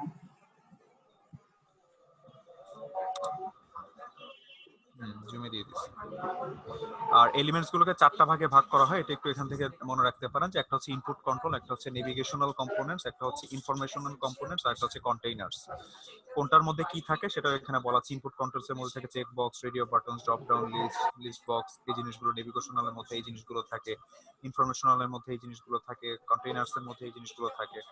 প্রত্যেকটা আলাদা আলাদা নামে এখান থেকে আপনি রিকগনাইজ করতে পারবেন।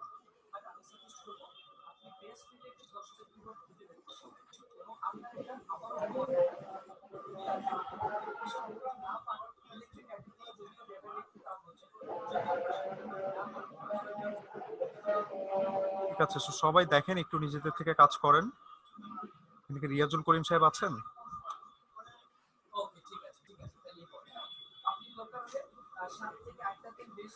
রিয়াজুল করিম আছেন? আপনি আছেন?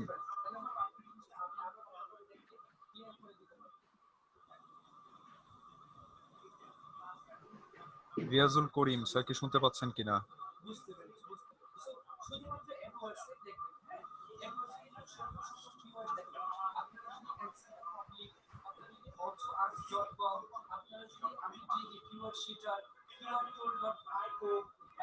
হ্যালো,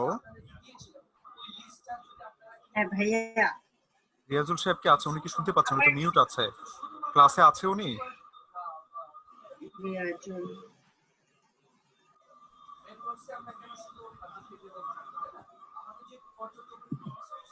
হ্যাঁ আছে তো ক্লাসে, বাট মিউট।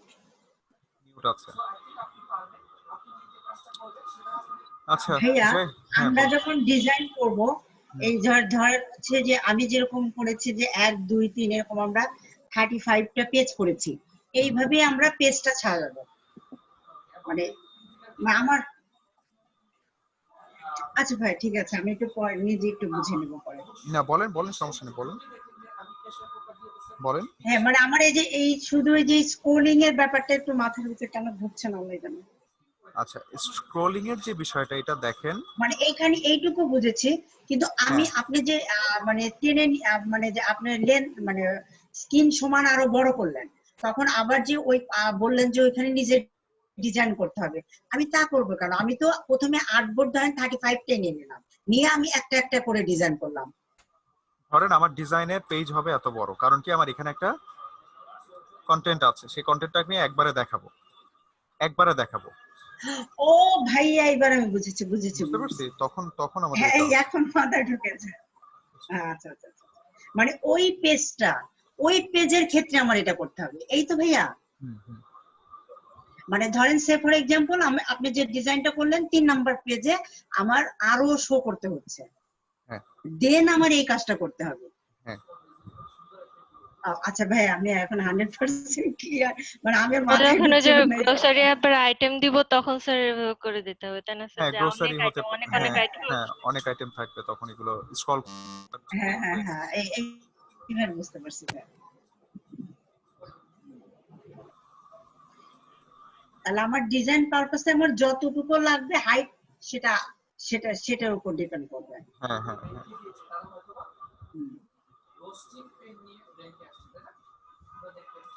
ঠিক আছে, সবাই কাজ করেন একটু। রিয়াজ সাহেব তো উনি মনে হয় ক্লাসে জয়েন করে ঘুমাই গেছে। আমার ওয়্যার ফ্রেমিংটা একটু দেখবেন ঠিক আছে কিনা।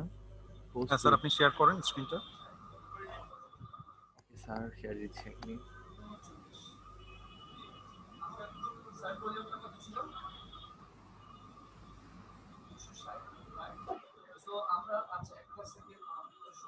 দেখতে পাচ্ছেন কি? হ্যালো,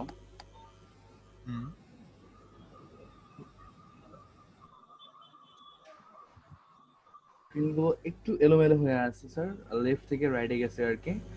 আর টোটালটা একসাথে করে আমি স্যার প্রোটোটাইপ করে দিয়েছি আর কি, ভিডিও আকারে গ্রুপে। দেখেন, ওকে, আমরা কি ভিডিওটা প্লে করতে পারি? হ্যাঁ অবশ্যই, ভিডিওটা প্লে করুন, তাহলে দেখবো আমরা সবাই।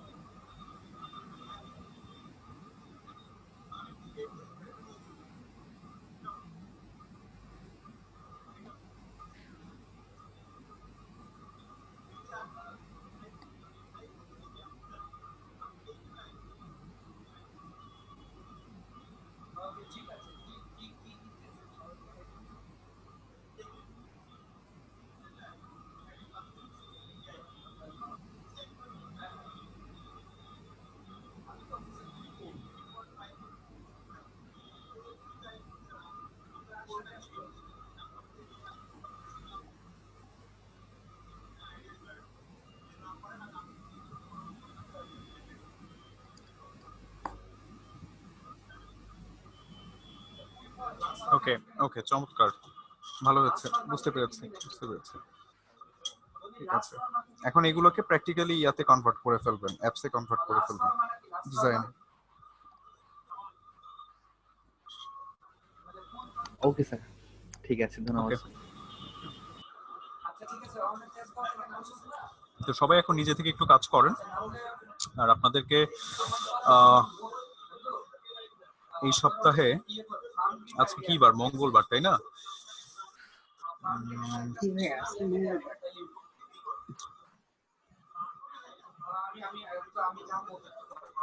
আমি মোস্ট অফলি আপনাদেরকে জানাবো, একটা ক্লাস নিব হচ্ছে আপনার ফটোশপের এক্সডি, যেটা ফটোশপের যেটা ইউআই ডিজাইন, সেটার উপর একটা ক্লাস দিব। অনেক ক্ষেত্রে ক্লায়েন্টের ডিমান্ড থাকে ফটোশপের ক্ষেত্রে। এটা ক্লাসটা নিবে সুজন স্যার, ফটোশপের মাধ্যমে কিভাবে ইউআই ডিজাইন করা যায়। এই ক্লাসটা ওনারকে দিব আমি মোস্ট প্রবাবলি হয়তো বা শুক্রবারে হতে পারে। ওনার সাথে আমার আজকে লাঞ্চের টাইমে কথা হয়েছে। সো ফটোশপ দিয়ে কিভাবে ইউআই ডিজাইন উনি করে, উনি পার্সোনালি ফটোশপ দিয়ে অনেক বেশি কাজ করে ইউআই ডিজাইনের ক্ষেত্রে। তো সেটার ইয়াগুলো উনি এক্সপিরিয়েন্সগুলো শেয়ার করবে। আর রবিবারে যে নেক্সট ক্লাস আছে সেখানে হচ্ছে আমরা করব, কি বলে এটাকে, প্রোটোটাইপিং এর বিষয়গুলো দেখব, লিংক আপ কিভাবে করতে হয়, এর সাথে অ্যানিমেশনের যে বিষয়গুলো আছে সেগুলো একটু চেক করব। আর বাদ বাকি বিষয়গুলো তো আমাদের অলরেডি কভারড, মার্কেট প্লেসের ক্লাসও হয়ে গেছে। আমাদের ফাইবার নিয়ে বলছিলেন একটা ডিটেইলসে ক্লাস নেবেন। হ্যাঁ, ওই ক্লাসটা, প্রোটোটাইপিং এর ক্লাসটা হয়ে গেলে ফাইবারের একটা ক্লাস নিয়ে নিব, 2 ঘন্টার, সলভ হয়ে যাবে। ভাইয়া আমরা যে স্ক্রিন মানে ডিজাইনটা করব, এটা আপনাকে সাবমিট করব কবে? নেক্সট ক্লাসে বলে দিব। না আমাদের ধরেন 35টা, আমরা যদি ভাগ করে নেই তাহলে কি আমরা কি এই শুক্রবারের আগেই আমাদের কি সাবমিট করতে হবে না শুক্রবারের আগে সাবমিট করতে হবে এরকম না। আমি তো এটা ফাইনাল প্রজেক্ট হিসেবে নিব, সো ফাইনাল প্রজেক্টের টাইমটা আমি দিয়ে দিব।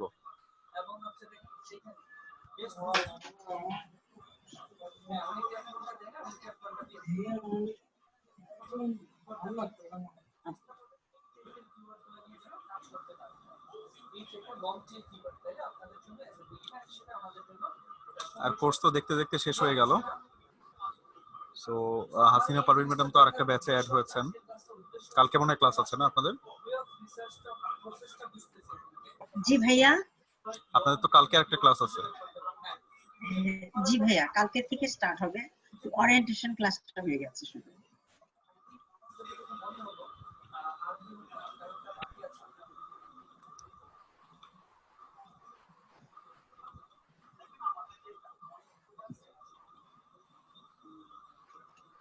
কিছু নিজেরা একটু দেখেন।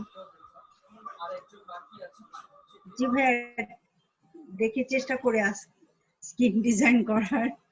হ্যাঁ, হাতে করে দেন, শুরু করেন। না সবই তো কমপ্লিট, এটা ইনশাআল্লাহ পেরে যাব। আর আমাদের গ্রুপ মেম্বার গুলো খুবই ভালো, বিশেষ করে আতিয়া, মাহবুবা, জামিলা, জুমা, আমার স্টুডেন্ট ছিলেন, জানি অনেক ভালো কাজ করেন, ওনার ডেডিকেশনস আছে। বাকিদের কি অবস্থা? বাকিদের কারোর তো খোঁজ খবর নেওয়া হয় না, বাকিরা কেমন কাজ করতেছে? মানে এই আব্দুল কাদের একটুখানি পিছায় আছে, কারণ হচ্ছে ওর তো এক্সাম ছিল, আমাদের সাথে একটু তাল মেলানোর জন্য একটু প্রবলেম। আর জসিম তো জসিম যেখানে থাকে মেবি সেখানে নেটের অনেক প্রবলেম, অনেক বেশি প্রবলেম। আমি জানি না, এটা কোন এলাকায় থাকে, কিন্তু আমাদের সাথে যেমন আমরা প্রতিদিনই মানে 3-4 বার মানে কথা বলি। আমাদের আমরা অ্যাসাইনমেন্ট গ্রুপ নামে একটা গ্রুপ করেছি, 3-4 বার কেন ভাইয়া, এমনও হয় দিনে আমরা 15-16 বারও কল দিচ্ছি সবাই একসঙ্গে, কি করছি না করছি সবসময়। বুঝতে পারছি, ভালো কাজ করছেন, এভাবে শুনে ভালো লাগলো। তো এখন দেখেন একটু নিজেরা প্র্যাকটিস করেন, ভালো কিছু আসবে ইনশাআল্লাহ। দেখা যাক, আল্লাহ ভরসা।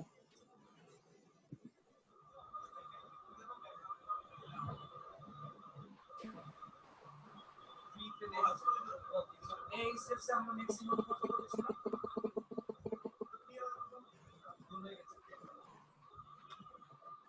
এই স্টেপসে আমরা কিওয়ার্ড ডিজিটালি বলেছিলাম ম্যাক্সিমাম ইউআই ইউএক্স এর ভিতরে ভাইয়া ইউএক্স পার্টটাই সবচেয়ে যত জিরো হলো আমাদের জন্য সবচেয়ে ক্রিটিক্যাল। ক্রিটিক্যাল বলতে ওই পার্টটা হচ্ছে সবথেকে বোরিং একটা পার্ট যদি বলি। যদি আপনি না বুঝেন তাহলে বোরিং লাগবে, আর যদি বুঝেন তাহলে অনেক ইন্টারেস্টিং লাগবে। না বোরিং না, না মানে কি বলবো, মানে আছে, মানে এখন যেমন আগে যেমন কিছুই বুঝতাম না, এখন অনেক কিছু বুঝি। আচ্ছা, আপনি বুঝাইছেন স্যার, মোটামুটি এখন আমার কাছে অনেকটাই ইজি লাগে ইউএক্স এর বিষয়টা। হ্যাঁ, এখন তো ইজি লাগে। যেমন প্রথমে কিছুই জানতাম না ভাইয়া, মানে আশাও করিনি যে 1 মাসে মানে এই মাত্র 1.5 মাসে মানে এই পর্যন্ত আসতে পারবো। মানে আচ্ছা, কিছুই তো জানতাম না, কিছুই জানতাম না, মানে কোনো আইডিয়াই ছিল না, শুধু নাম শুনেছিলাম ইউআই ইউএক্স এই, এছাড়া আর কোনো আইডিয়াই ছিল না। আর এই ইউটিউবে জাস্ট একটু ভিডিও দেখেছি। এটার ভিতরে যে এত ডিপলি, সবচেয়ে বেশি যেটা ডিপলি সেটা হচ্ছে ইউএক্সটা, মানে থিওরিটা এটা অনেক ডিপলি একটা বিষয়। এটা অবশ্য আমাদের রিয়াজুল করিম ভাই বলেছিলেন, ও আমাদের বলেছিল যে আপু ইউআইটা কিছুই না, ইউএক্সটাই হচ্ছে জটিল। অবশ্যই ইউআইটা কিছুই না, ইউএক্সটা হচ্ছে জটিল। কারণ হচ্ছে ইউএক্সটা ক্লিয়ার হয়ে গেলে ইউআই করাটা কোনো বিষয় হবে না। দেখলেনই তো, এটা করতে যে খুব বেশি কষ্ট হয় তা কিন্তু না, খুব বেশি যে কষ্ট হবে তা কিন্তু না।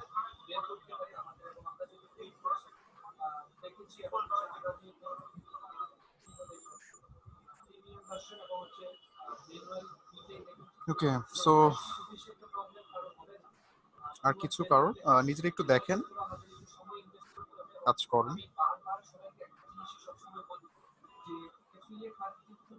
জি ভাইয়া,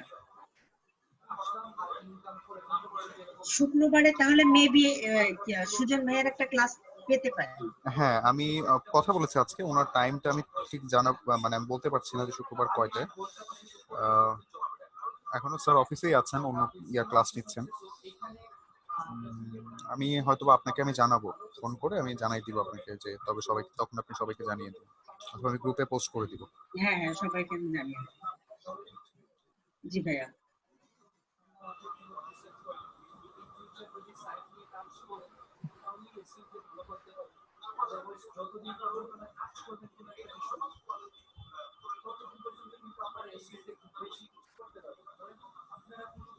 ভাইয়া ইউআই কিটস থেকে যে আমরা ইউজ করব, এটা কি কাস্টমাইজ করার দরকার আছে? না, দরকার নেই। আচ্ছা,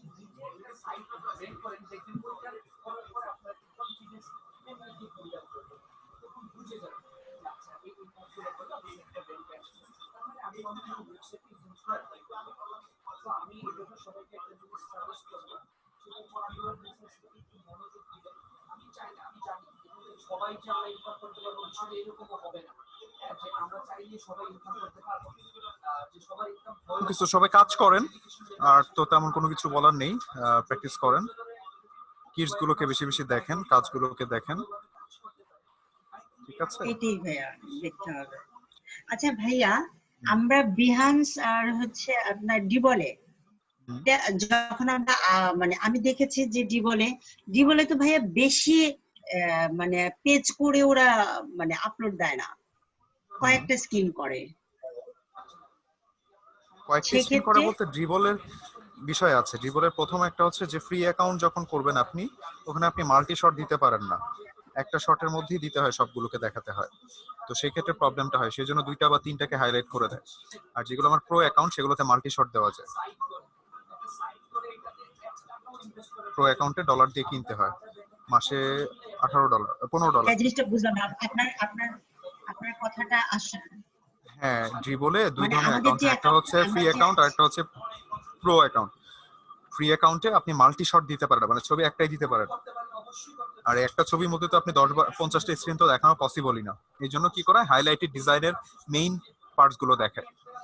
আর যদি প্রো অ্যাকাউন্ট হয় তাহলে মাল্টি শট দেওয়া যায়। মাল্টি শট মানে কি একসাথে অনেকগুলো ছবি দেওয়া হয়। দেখবেন অনেক অ্যাকাউন্টে ছবি থাকে একটা, আবার অনেক অ্যাকাউন্টে দেখে 4-5টা ছবি দেওয়া থাকে। হ্যাঁ, বুঝতে পারতেছি? সেক্ষেত্রে তো আমার বিহান্সি বেটার। বিহান্স বেটার বলতে ড্রিবলের প্রো অ্যাকাউন্টের সুবিধা হচ্ছে ওখানে আপনি কাজে বিট করতে পারেন, কাজে হায়ার হতে পারেন, প্রজেক্টের রিচ ভিউ বাড়তে থাকে। বিহান্সে ফ্রি, বাট বিহান্স থেকে ড্রিবলটা একটু প্রিমিয়াম।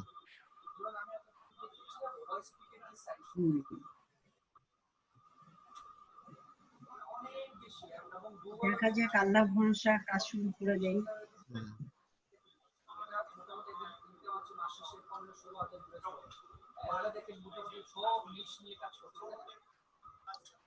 রাইটারই রাখা হয়েছে 10 থেকে 12 কিন্তু কন্টিনিউ এত সময় তো আপনি পারবেন না।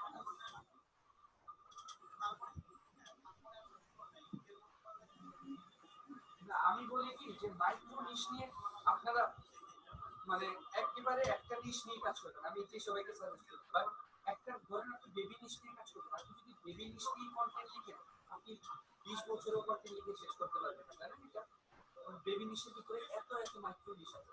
আপনি নামটা দিবেন ওইভাবে যেন আপনি পুরো বেবি নিশটাকে কভার করতে পারেন এইরকম ভাবে। ওকে, সো আর কোনো বিষয় আছে কারো?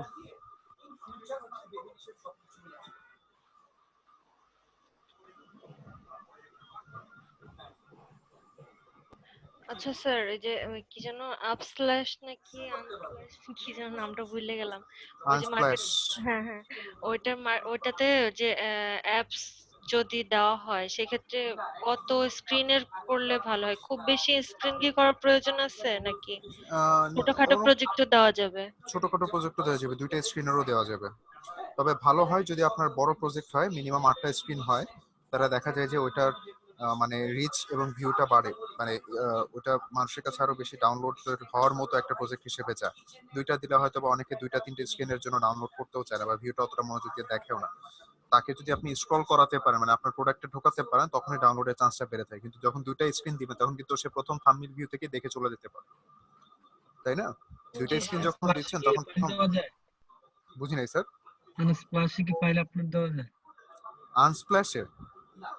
জি, আপু বললো। আনস্প্ল্যাশ না তো, এটা আপল্যাব। ও আপল্যাব, সরি আমি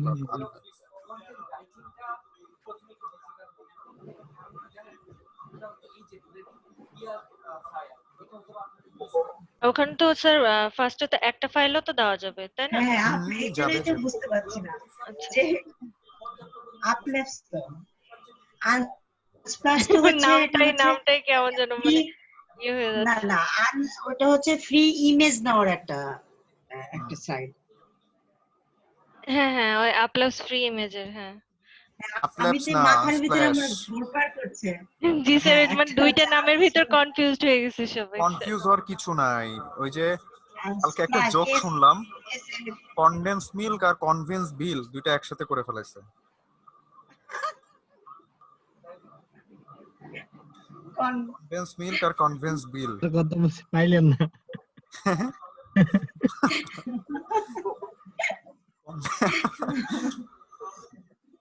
কনডেন্স মিল্ক আর কনভিন্স বিল একসাথে করে ফেললে যা হয় আর কি। আর আমাদের কোর্স প্রায় শেষ, আর ক্লাস কত আছে?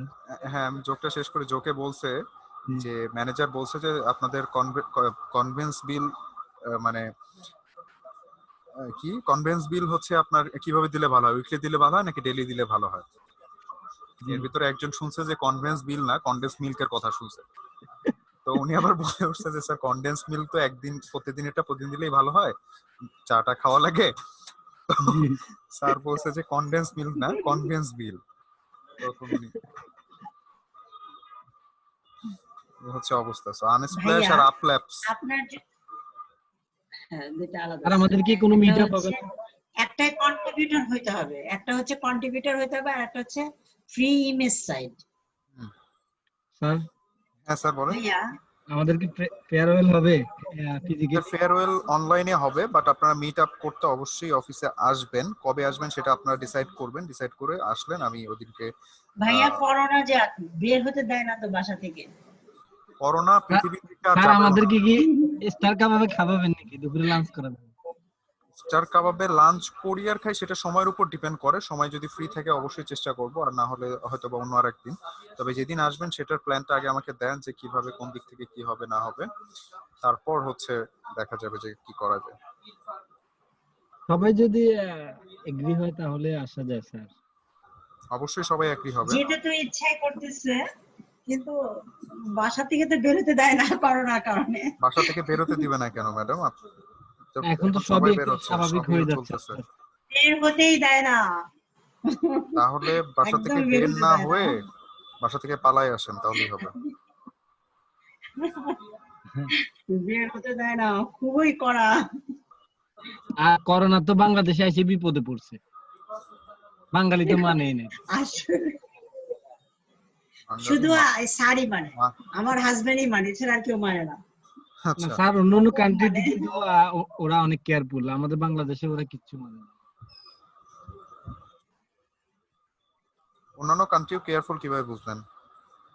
স্যার দেখতেছি যে লকডাউন দিচ্ছে, আমেরিকার অবস্থা লকডাউন উঠে গেছে আরো 2 মাস আগে। স্যার কুয়েতে তো এখনো লকডাউন।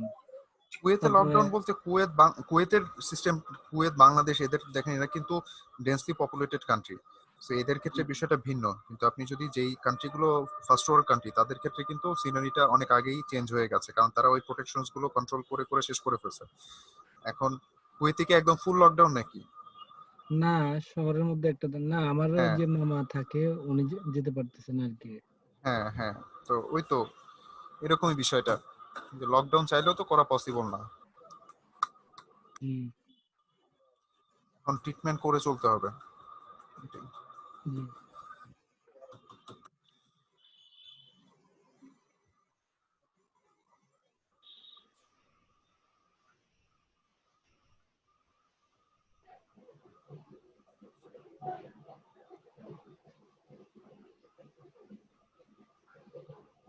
ভাইয়া কোর্স শেষ হয়ে যাওয়ার পরে আপনি আমাদের সাথে যোগাযোগ রাখবেন না?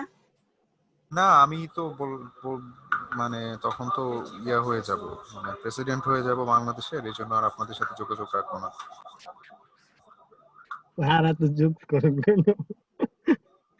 আমি তখন প্রেসিডেন্ট হয়ে যাব, বাংলাদেশের প্রেসিডেন্ট, তো তখন আর আপনাদের সাথে যোগাযোগ করার প্রশ্নই আসে না। কেন যোগাযোগ করব? ম্যাডাম কি বুঝতে পারলেন? মাঝে ভাইয়া আপনার যে জুম মিটিং আছে ভাইয়া, ভালো। ওই একটা কথা হলো বুঝতে পেরেছি, রানিং থাকা অবস্থায় তাদের একটা আন্তরিকতা থাকে, পরে ওগুলো চলে যায়, এটা আর কি। পরে চলে যায় বলতে এখন আপনাদের সাথে সম্পর্ক যেটা, এটা আমার হয়তোবা আজকে থেকে 4 মাস আগেও আমাকে আপনারা চিনতেন না, কিন্তু যদি এটা হয় যে 1.5 মাসে যদি মনে রাখার মতো কিছু করতে পারি, তাহলে সেটা আমার জন্য যেমন একটা অ্যাচিভমেন্ট, আপনাদের জন্য অ্যাচিভমেন্ট। সো এটা আই হোপ যে সহজে শেষ হওয়ার না, কারণ একজন টিচারকে কেউ সহজে ভুলতে পারে না, সে খারাপ হোক আর ভালো হোক।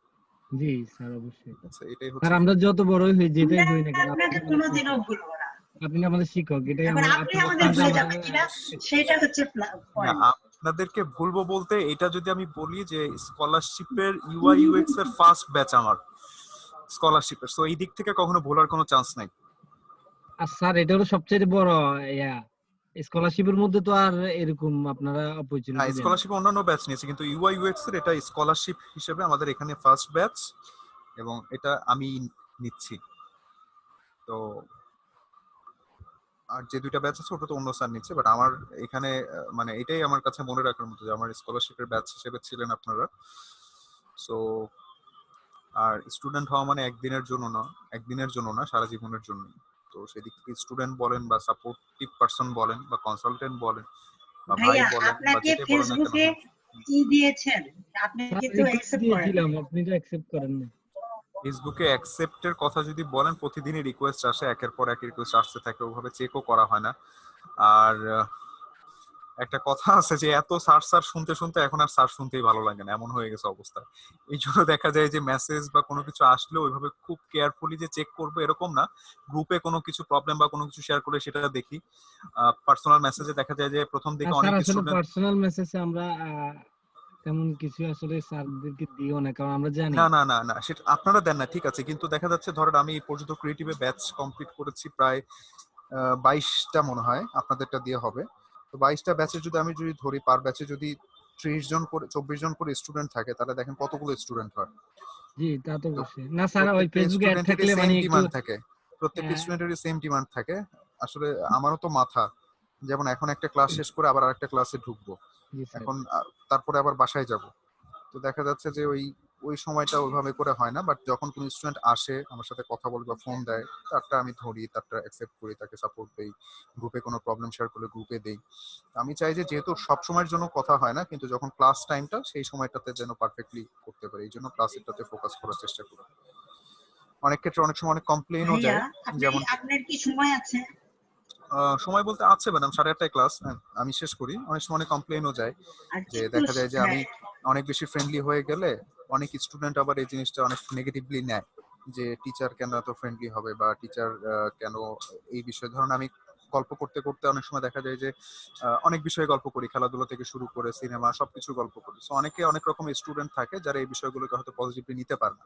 দ্যাটস ওয়াই দেখা যায় যে কারোর কাছে ভালো, কারোর কাছে খারাপ, কারোর কাছে এভারেজ। জি স্যার, এইভাবে সবাই যে করে একই রুচির মানুষ হয় না স্যার। হ্যাঁ, একই ওইটা রুচির মানুষ স্যার, হয় না। ওইটা স্যার যার যার আসলে নজরের থেকে ওইটা হ্যাঁ, আসলে ধরে বসে সেটাই। থাকলে চলবে না। হ্যাঁ, এরকম সেটাই। আসবে, এরকম পরিস্থিতি ইয়েস আসবে। আচ্ছা, সেটাই। Yes yes. না, এটাই যেমন টিচিং প্রফেশনে না আসলে কিন্তু এই জিনিসগুলো বোঝা যায়।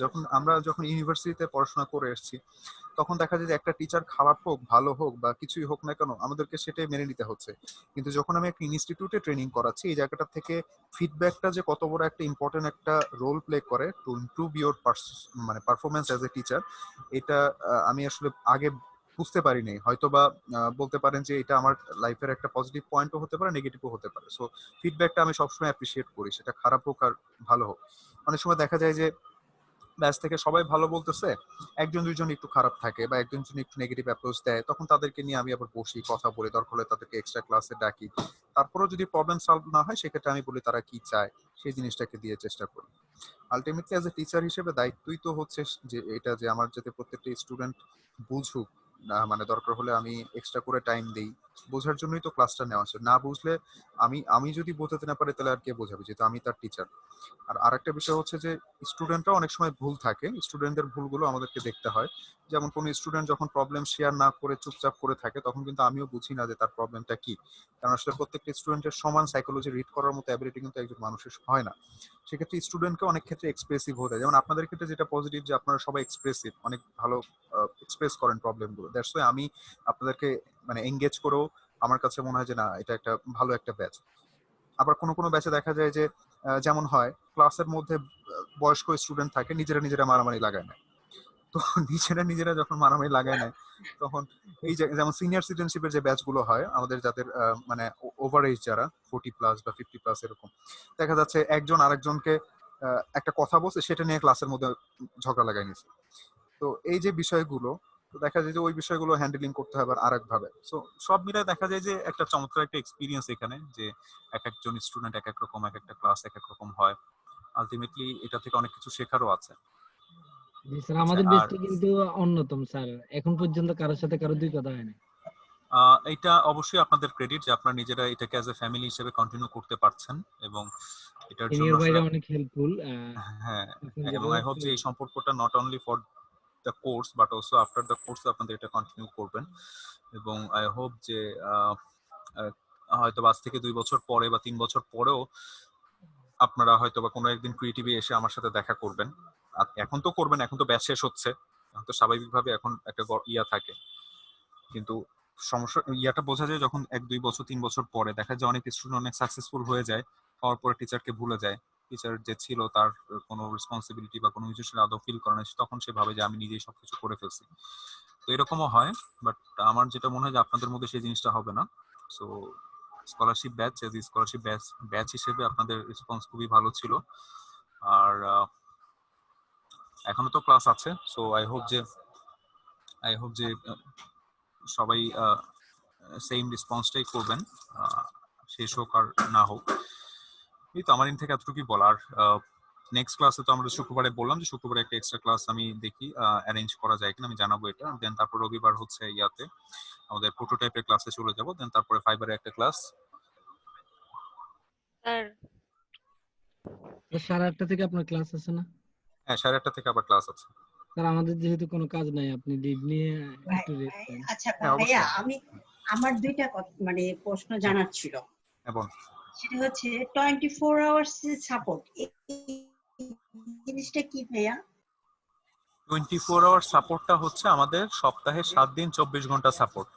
তার মানে হচ্ছে আমরা যেমন কল সেন্টারে যখন আপনি ফোন দেন তখন রাত 12টা হোক, 2টা হোক, 3টা হোক কলটা রিসিভ হয়, তাই না? একটু দেরি হলেও রিসিভ হয়। তার মানে কি 24 ঘন্টায় তারা সাপোর্টটা দেয়। এমনি সেম ভাবে আমাদের 24 আওয়ার্স এরকম শিফট করা আছে, সকাল বিকাল মাঝরাত এরকম শিফট করা আছে। যখন আপনি নক দিবেন তখন সেখান থেকে সাপোর্টটা পাবেন। তবে সেই সাপোর্টটা আমাদের স্টুডেন্টদের, ফ্রি স্টুডেন্টদের জন্য, যারা পেইড স্টুডেন্ট তাদের জন্য, এটা সবার জন্য না। ঠিক আছে? আর সার্টিফিকেটের ব্যাপারটা একটু যদি বলতেন। এই দুইটা সার্টিফিকেটটা কালকে মনে হয় আপনাদেরকে সিও স্যার বলে দিয়েছে না? হ্যাঁ স্যার বলে দিয়েছি। হ্যাঁ